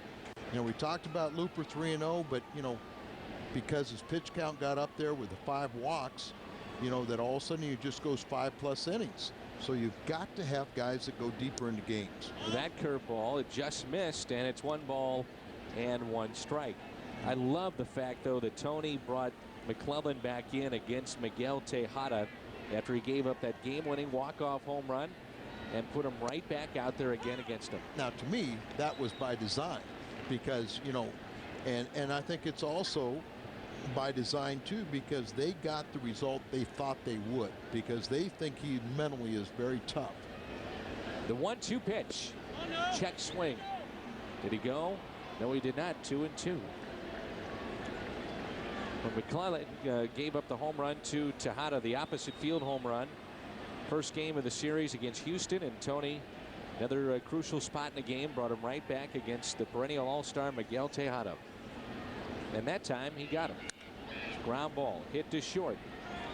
Pitch count is still under 90 for Adam Wainwright. If he can have an efficient 1-2-3, certainly you think about bringing him back for the 8th. You know, it's still early, but it's a very nice evening. It's in, you know, a beautiful day in the 70s today. And right now it's high 60s. High 60s, something like that, so you feel pretty good about it. Council was at the on-deck circle, but this is not Council. They got the rookie. Hernan Iribarren. Iribarren got his first hit, big league hit the other day. He was recalled from AAA on Wednesday, replacing the injured Tony Gwynn Jr. and made his major league debut in singles as a pinch hitter. During the open to start our game, we talked about guys coming back, and that is Carpenter and Mulder. And Mulder recorded 15 outs in his rehab start at Palm Beach, and 9 of the 15 outs were via the ground ball, and that's good to see, because that's a guy that can get ground ball after ground ball when he's right. And you know, you don't necessarily have to have, you know, the phenomenal velocity. You know, Carpenter is the workhorse, so if you can kind of, you're going to get Mulder inside a month. You're going to get Carpenter probably, hopefully, the start of the second half or in July. The 2-1 pitch. 2-2. You know, you start sitting here, and I know, you know, Carpenter's been down there. He came up this week and everything, but in some ways, I wish the Cardinals would kind of break their, you know, their rule. If you're on the disabled list, you don't travel with the ball club. But I think Carpenter's so valuable on that bench, talking baseball with the young players, whether they're pitchers or position players. I think he's such a great mentor. You know, Wainwright has learned an awful lot from Carpenter. 3-2 pitch. Into left. Backing up. Duncan, he puts it away in a 1-2-3. 7th inning for Wainwright. Time to stretch here at Busch. 5-2 St. Louis. Raleigh Fingers with tonight's Geico quote. In 1971, I had 17 saves. I got a raise. In 1985, I had 17 saves, and then I got released. Isn't that a great quote? There are the numbers for Raleigh Fingers. Oakland, San Diego, Milwaukee. 68 to 1985, nearly 1,000 games, 341 saves, and a 2.90 ERA. I talked to Raleigh Fingers at your golf tournament a couple of years ago, and we started talking pitching. And he said, I just couldn't figure it out as a starter, and I had no success as a starter, and all of a sudden I went to the bullpen, and you know what? Things clicked. Wow, he was one of those guys that was so nervous as a starting pitcher that at times they would say, okay, Raleigh, you're in the bullpen. And then every 5th day he was the emergency starter. First pitch to Duncan, slowly hit. Schaus off the mound makes the play. This is our Hyundai long drive inning. Entry blanks for your chance to win a 2008 Hyundai Sonata or at your St. Louis area Hyundai dealers right now. But what a nice man he was, and having a chance to meet him at your golf tournament. Brian Schaus, 7th appearance in our Chevrolet call to the bullpen. Schaus, a lefty specialist, but Raleigh was, boy, he just had a nasty slider. He could paint it. Part of those fighting A's, you know, the 71, 72, 73. And the dominance of that team. First pitch to Albert Pujols is taken for a strike. He was the MVP and Cy Young Award winner back in 1981. That was with Milwaukee. And you know where he came from? How he got to Milwaukee? You know he was a St. Louis St. Cardinal. Louis, yeah. Bruce Sutter and he will always be aligned together. Yeah, he was a St. Louis Cardinal for a few days. He was traded to St. Louis and then traded before he, in the offseason, a few days later to Milwaukee. Bruce Sutter, of course, one of the relievers that never started a game and is in the Hall of Fame. Yeah, Raleigh won a lot of games. Had 341 saves, and one time was the record at the point in time of his retirement. But he started a lot of games, and before he even went to full-time relieving. Went into the Hall of Fame in '92, and at that time it was Hoyt Wilhelm basically the only reliever that was in the Hall. And now things have changed, and certainly with Trevor Hoffman, Mariano Rivera, and his postseason success in playing in New York, they will change their views on some of the guys that are now closers and bullpen guys. Yeah, well, I think Gossage was a real key. A lot of people didn't understand why Lee Smith wasn't put in ahead of him, but Lee was kind of the modern, and really give Tony La Russa an awful lot of credit how he changed the one inning closer. A specialized role. Did that with Eckersley and tried to keep him to maybe like around 60 appearances with about 60 innings a year. Chevy's Cardinals Crew Kids Club. It features tonight's starter Adam Wainwright. Tickets, gear, autograph party in late September. Find out more at stlcardinals.com.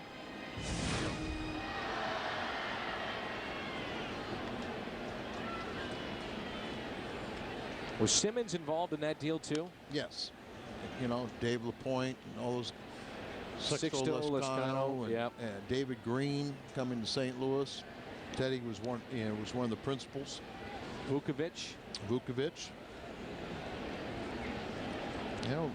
Whitey Herzog kind of was the general manager and the field manager at that time, and kind of said, hey, we'll call up Milwaukee, said I can help you guys win, and he was true to his word because they met in the World Series. Fingers was hurt though. That was a big part of it. You bet. A World Series winner for the Cardinals back in 1982. Went to 7 games.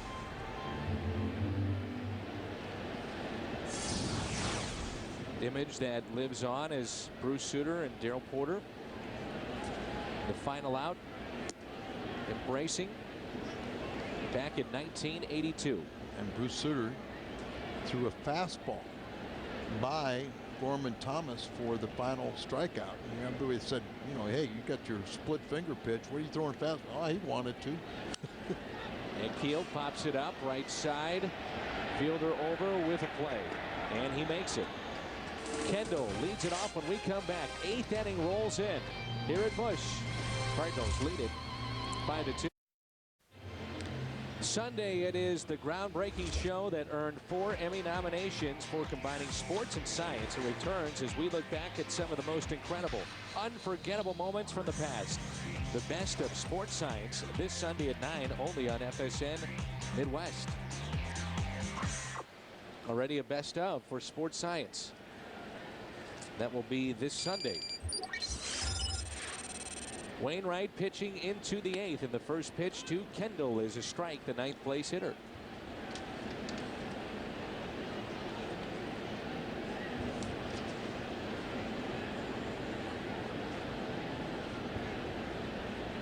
Astros win tonight. They defeated the Phillies 2-1. Roy Oswalt gets his first win of the season. He's now 1-3. St. Louis and Ryan Howard with an RBI, now with 7. Cubs leading the Reds 10-1. That's in the bottom of the 7th. Isringhausen, that's how he gets loose. Weighted ball out there. throws it off the padding of that sidewall near the stands. There's also a stationary bike. You'll see Russ Springer a lot of times on that. Isringhausen will start the game actually either in the Cardinals clubhouse or in the dugout. During the game, he'll go in the clubhouse, take a shower, get ready to roll. Not quite like Big Lee Arthur Smith, who would sleep for the first 5 or 6 innings.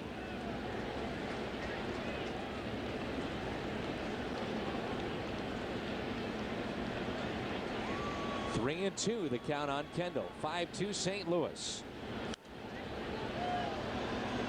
Then Jason around the 7th inning. Jason Isringhausen starts to get loose, stretching in the 8th, throws the weighted ball, gets on the mound, and gets it in gear. Ties his shoelaces.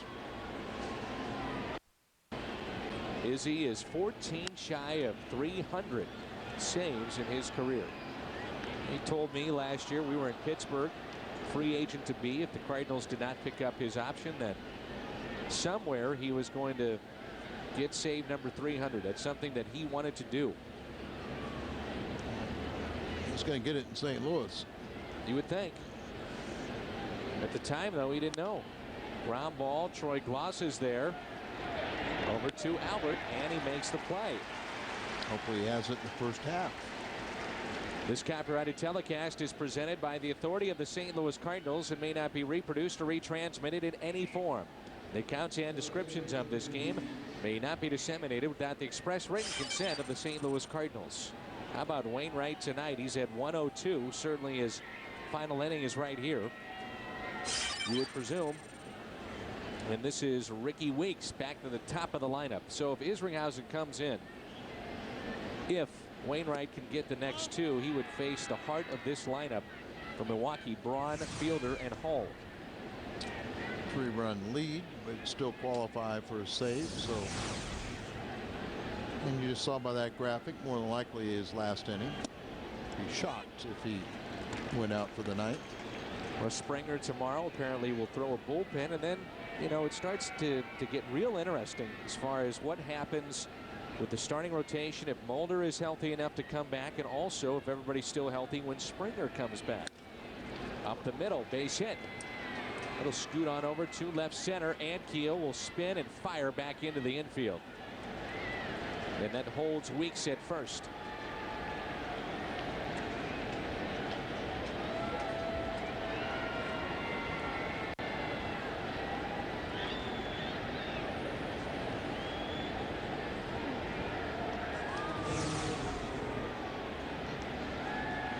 There's 1 for 3, but pair of strikeouts. First 2 times up. Let's see if Adam can't get a good breaking ball down and get a double play ball. Gabe Gross with 1 out. It's a single E9 back in the 6th. He's also struck out twice. 5-2 Cardinals with 1 out here in the 8th.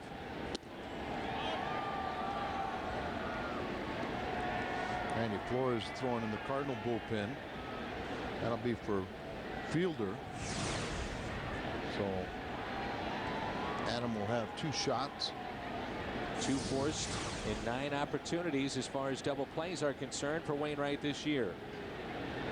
Double play was huge last night, in particular with Billy Hall, as we talked about. Cardinals have won 6 straight here at Busch Stadium. That's the longest ever.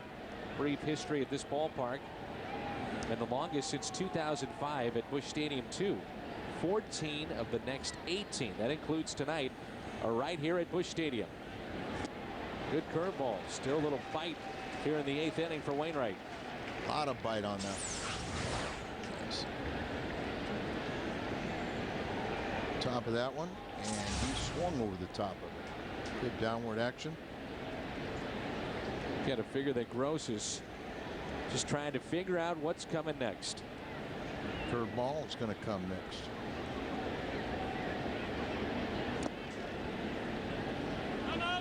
Two and 2.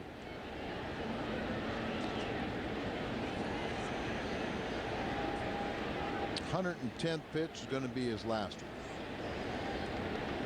Get it. See what Molina wants to throw down here. He had some success early with the changeup. That's what he's going to call for right here. Get him roll over the top and get a ground ball double play. 2-2 pitch, and there is a foul tip. What caught Molina. Not ideal location, but he got away with it.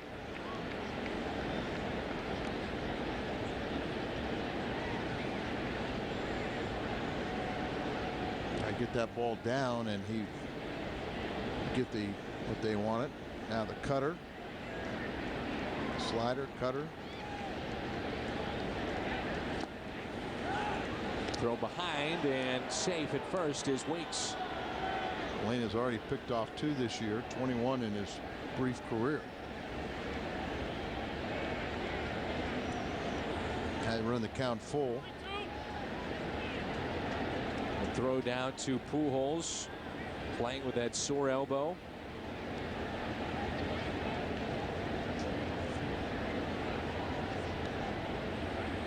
Change up.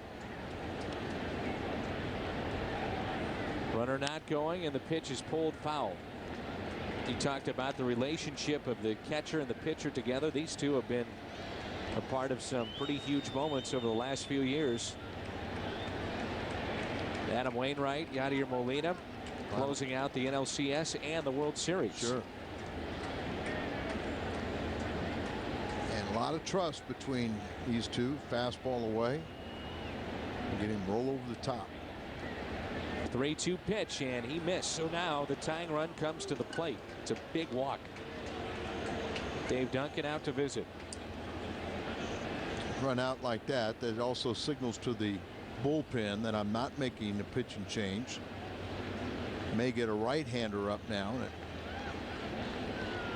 We got Randy Flores for Prince Fielder, who's on deck.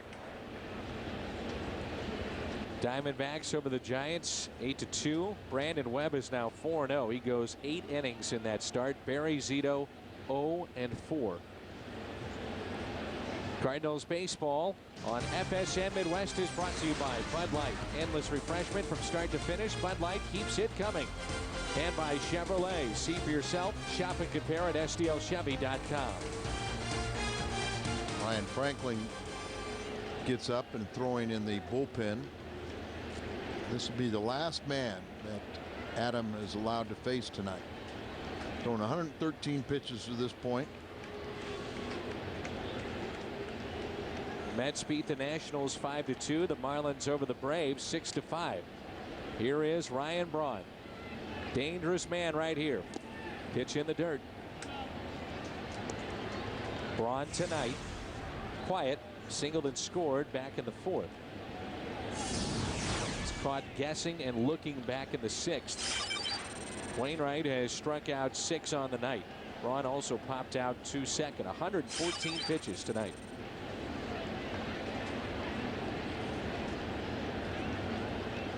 Needs a double play right here. In the air, out to left.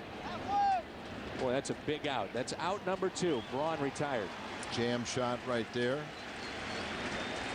Now the question is, do you leave him in to face Fielder or bring in Flores?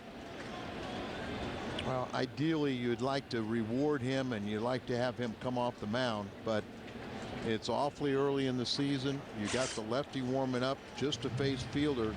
He's done his job tonight. Let Randy do his. So 7 2/3 for Wainwright. We'll let you enjoy the ovation for number 50 as we head to break.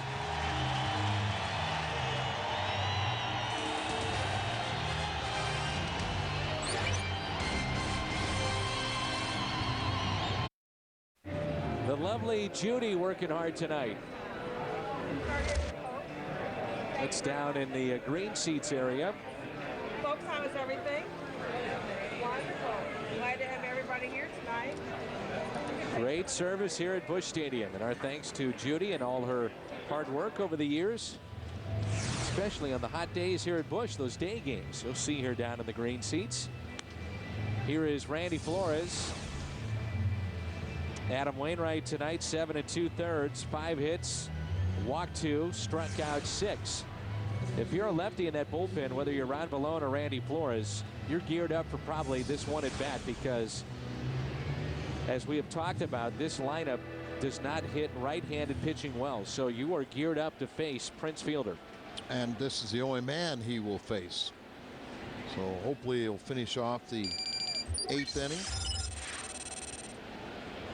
First pitch, a fastball, taken up and away. 2 outs now in the 8th inning.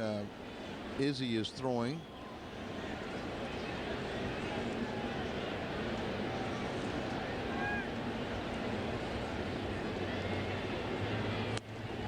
That's a strike.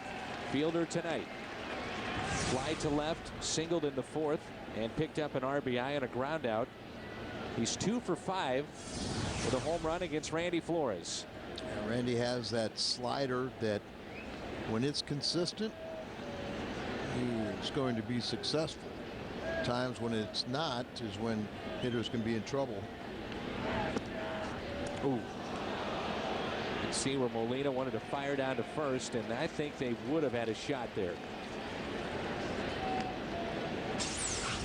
Take a look at it right now. You can see where kind of a set play, and Pujols sneaking in behind, and Molina getting ready to fire down there, but just lost the handle on it. And I did not like that pitch selection, though. Fastball in. 2-1 pitch. Fielder a swing and a miss. 2-2. I like the slider away, especially down there. 5 for 10, 7th inning or later. RBI, 3 walks for Fielder, coming off a 50 home run campaign at the age of 23. Fielder a swing and a miss. He got him. Struck him out. Flores comes in. Milwaukee strands 2. 5-2 Cardinals. And welcome back to the ballpark as we head to the bottom of the 8th inning. Coming up after the game on the post-game edition of U.S. Cellular Cardinals Live. We'll have Tony La Russa live, Jimmy the Cat Hayes and myself will be in the locker room. Plenty of interviews and reaction.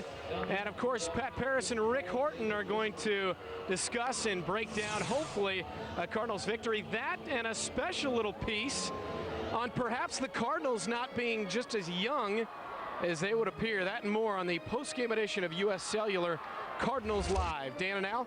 Okay, Brent, thanks. Good job. And it's 5-2 Cardinals as we move to the bottom of the 8th. And the hitter will be Troy Glaus. Well, Wainwright has done a great job. Yeah, Brent has done a real nice job, and the Cat has as well. I don't want you to leave the Cat out. Brent Stover's done a really nice job. You and the Cat had words before the game tonight. There's a hard hit ball too short. Hardy is there. Comes up with it. Everything all right between you two? Brent Stover's done a really nice job. They both have done a terrific job, and they'll take you inside the Cardinals clubhouse coming up on U.S. Cellular Cardinals Live. This is a new pitcher. David Risky is into the ball game for Milwaukee. 7th appearance, and he owns a save. We have not seen Eric Gagne yet in this series. Let's hope we don't. Yeah, he's the new closer. Won't see him unless they have a lead. Molina, ground ball, and a diving play there from his knees. Wow, Billy Hall, heck of a play. Well, Billy knew who was running, so he could take his time after the dive, and even had a little trouble getting the exchange. But reaches in it, double clutches, and then from his knees throws out Molina. Just come into your pitcher, so know who's running and make the play. Risky. You ever heard of a guy that is an avid collector of Nike Air Jordan basketball shoes? Yes. I can't tell you who it was. Well, it's Risky. But I saw a feature on one of those gentlemen that collected those. There's Eric Gagne, but Risky has over 100 pair. Now that is insightful and good analysis. Favorite movie is Old School. It's one of my favorites. I mean, I'm assuming you've seen it. Will Ferrell, Old School. Yeah. Okay. You have not. I've seen it. 2-0 the count on Kennedy. Rico Washington is on deck if Kennedy survives. Saw that shot of Gagne. His ERA after his trade to Boston wound up being 6.75. And what's kind of interesting, in 8th inning save situations, he had an ERA over 10 last year. 9th inning save situations, 1.96. Much better. Get him in the 9th, more times than not he's going to shut the door. For a while he was automatic with the Dodgers. Another multi-hit game for Kennedy. Yeah, he had that unbelievable streak of successful save completions, and now Rico will hit. They're happy with Gagne. Talking with Mike Maddox. Here's Rico Washington. Brendan Ryan is also rehabbing in the minor leagues. He was 0 for 4 last night at Palm Beach. Because of his absence on this roster, it's Rico Washington. Made the club out of spring. 11 years in the minor leagues, so I think he's paid his dues. You bet. 2 outs, runner at first. 5-2 Cardinals. Looking ahead, it'll be Bill Hall, Corey Hart, and J.J. Hardy for Milwaukee. Isringhausen getting loose in the pen. Many times you'll see Izzy wearing a compression sleeve on his pitching arm throughout the game as he gets set before warming up. Keep things warm out there, keep them loose.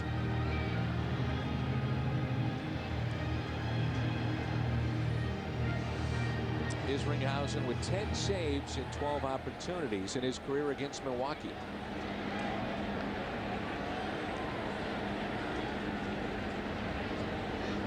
The 0-2 pitch, risky to Washington with 2 outs here in the bottom of the 8th.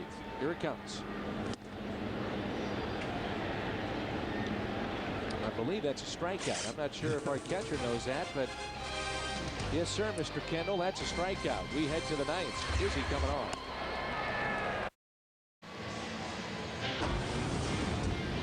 Game summary brought to you by Jack in the Box.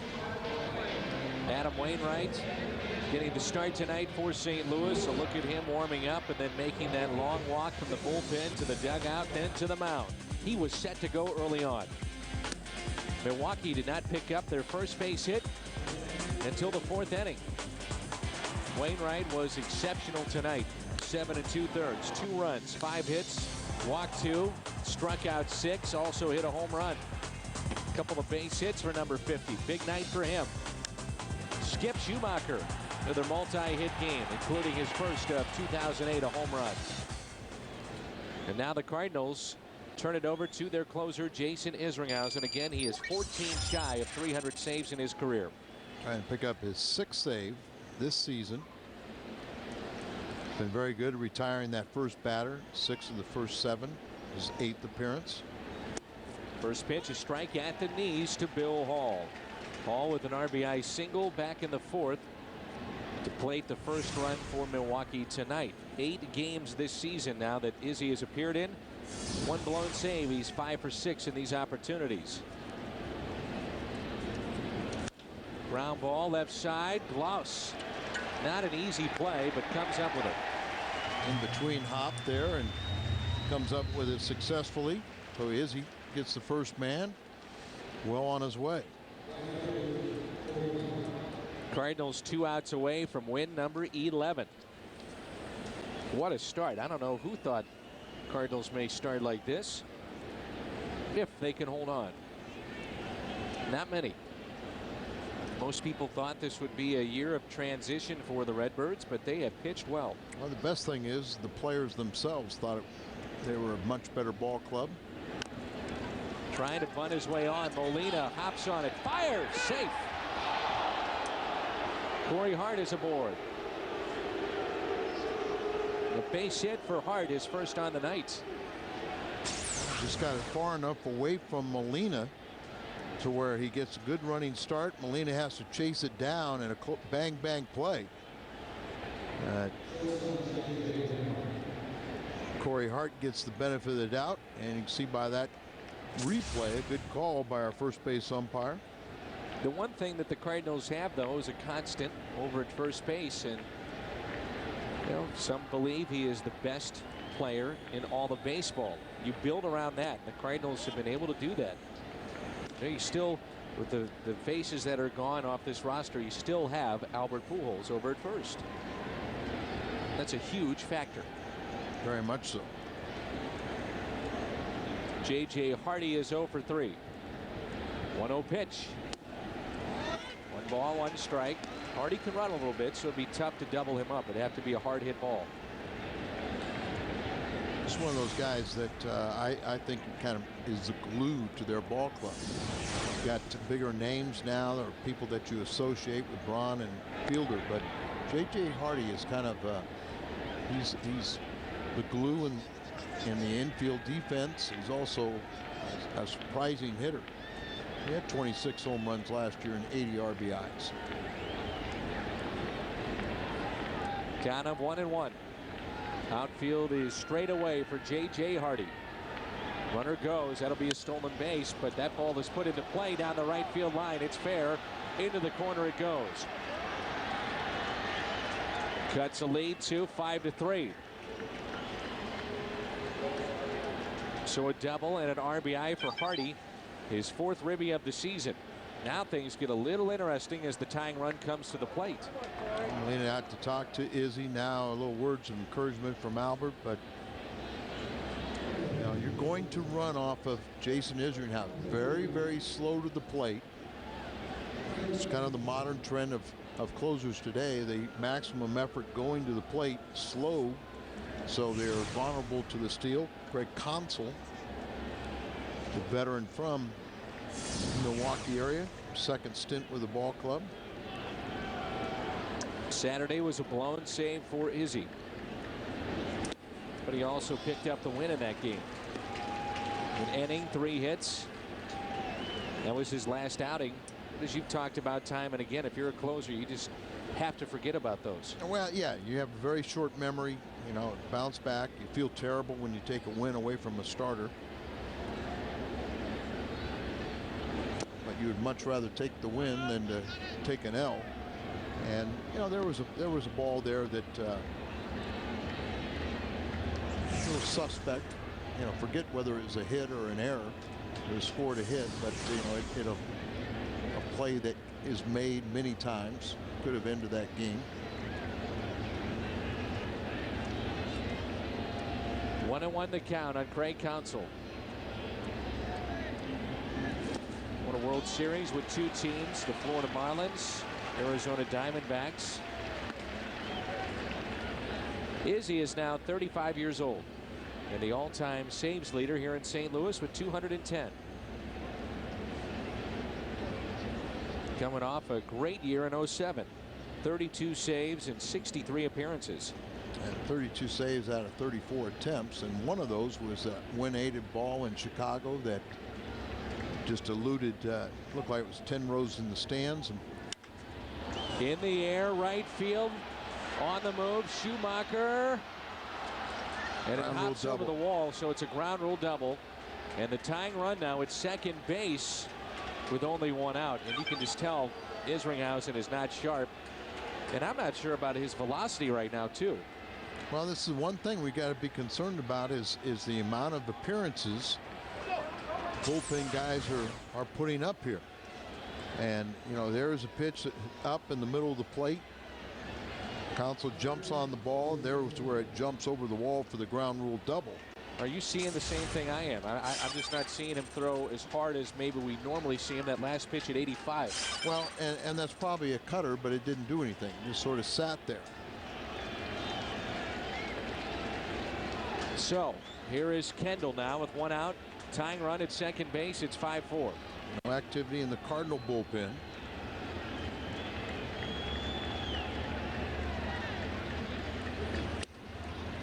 A pitch at 88 and a strike. 1 for 30, or rather 2 for 15 and a 133 hitter against Izzy is Jason Kendall. Depends if you trust the gun. I mean, last night we had Anthony Reyes in the mid-90s. And he was throwing that velocity. But, you know, we've seen at times where Izzy, you know, is reluctant to throw his fastball. You know, he likes his knuckle curve. He likes the cutter. So, you know, he has other weapons when he doesn't have his velocity. At his location, the ball is up and in the middle of the plate. 1-1 to Kendall. Pujols snares it. Oh, goodness. Takes away the base hit and the RBI, and the Cardinals 1 out away, as this one is turning into a nail-biter. He was well off the first base line, Albert, and perfectly placed defensively. And that ball would have gotten in the corner, and Kendall at the very least would exchange position with Counsell, tied the game, and would have been out there, but not for the leap. And look at Albert looking to see if he had a return throw to try to nail the runner at second. So Dave Duncan out to talk. Ricky Weeks, the leadoff hitter. And this is where you reach down in your bag of tricks and you sit there and say, okay, I may not have my good stuff, but I still have a job to do. My team believes in me. I believe in myself, and somehow, some way, I'll come up with a pitch to get the final out before they score. Struck out a couple of times against Izzy. Crowd on their feet here at Busch Stadium. And out away. You feed off the crowd. You hear that and you say, the only way I'm going to hear those cheers is to get him out. So then you shut out the crowd and just get into the zone. First pitch taken high. Really doesn't have his location. There's not much movement on his pitches. They're kind of sitting up there, but you still, the toughest thing to do in sports is to center the ball.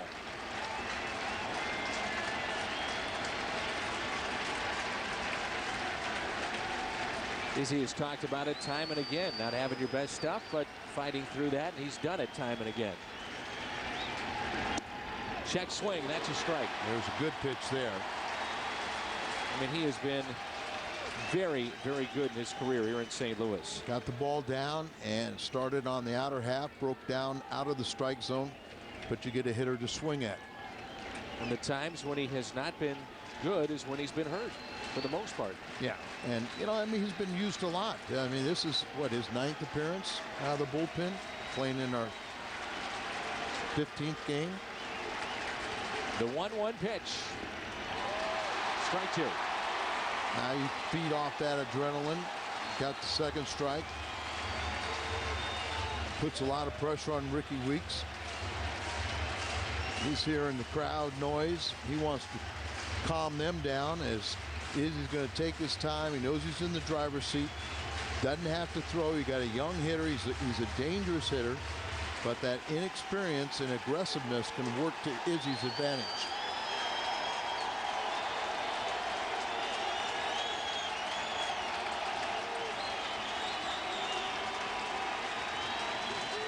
Look at the glove down on the breaking ball. The 1-2 pitch. He got it down, bounced it to the plate. And another block. Trying to overthrow it just a little bit. Ricky Weeks tonight. Brewers leadoff man has struck out, grounded out to third, walked and scored in the 6th, and singled in the 8th.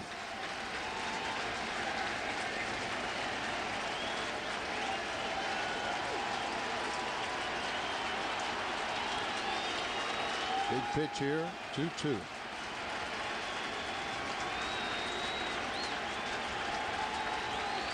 On its way, here it comes. These runs tonight are Izzy's first allowed at home this year. Did not allow a run at home last year until June. That was an interleague play against the Angels. 21 appearances at home. Span of not allowing a run. On throwing the breaking ball there. The last couple have bounced. But 3-2 pitch. Got first base open, it would be the go-ahead run, but a lot of times you throw another breaking ball out there, you'll get a hitter to chase. Game on the line, and here comes the 3-2 pitch from Izzy. Slowly hit. Isringhausen hops on it, tags him out, and the Cardinals win it. Win number 11. And they've taken the first 2 against Milwaukee. It's a struggle, but the bottom line is you got the final 3 outs, and the Cardinals get a win, and a little help and assist to Albert Pujols on the line drive. Save for Izzy. Wainwright gets the win. He's 2-1. Cardinals are now 11-4. The game is over with a narrow Cardinals victory. U.S. Cellular Cardinals Live is coming up next. Rick, your thoughts on the win? 40,000 people see the Cardinals go to 7-1 at home. Shaky last inning, but you'd still beat your #1 rival 2 straight. Got 2 of the first 2 games, and they go for the sweep tomorrow. We go for U.S. Cellular Cardinals Live. When we come back, we'll talk more about what Ricky was mentioning, and the Cardinals are off to their best start since '82. Can they continue their amazing April? Plus, we'll bring you Tony La Russa's post-game press conference and take you all access inside the Cardinals clubhouse. And there are a few Cardinals who are closer to joining AARP than you might think. We're checking IDs at the door. U.S. Cellular Cardinals Live starts in 90 seconds from now.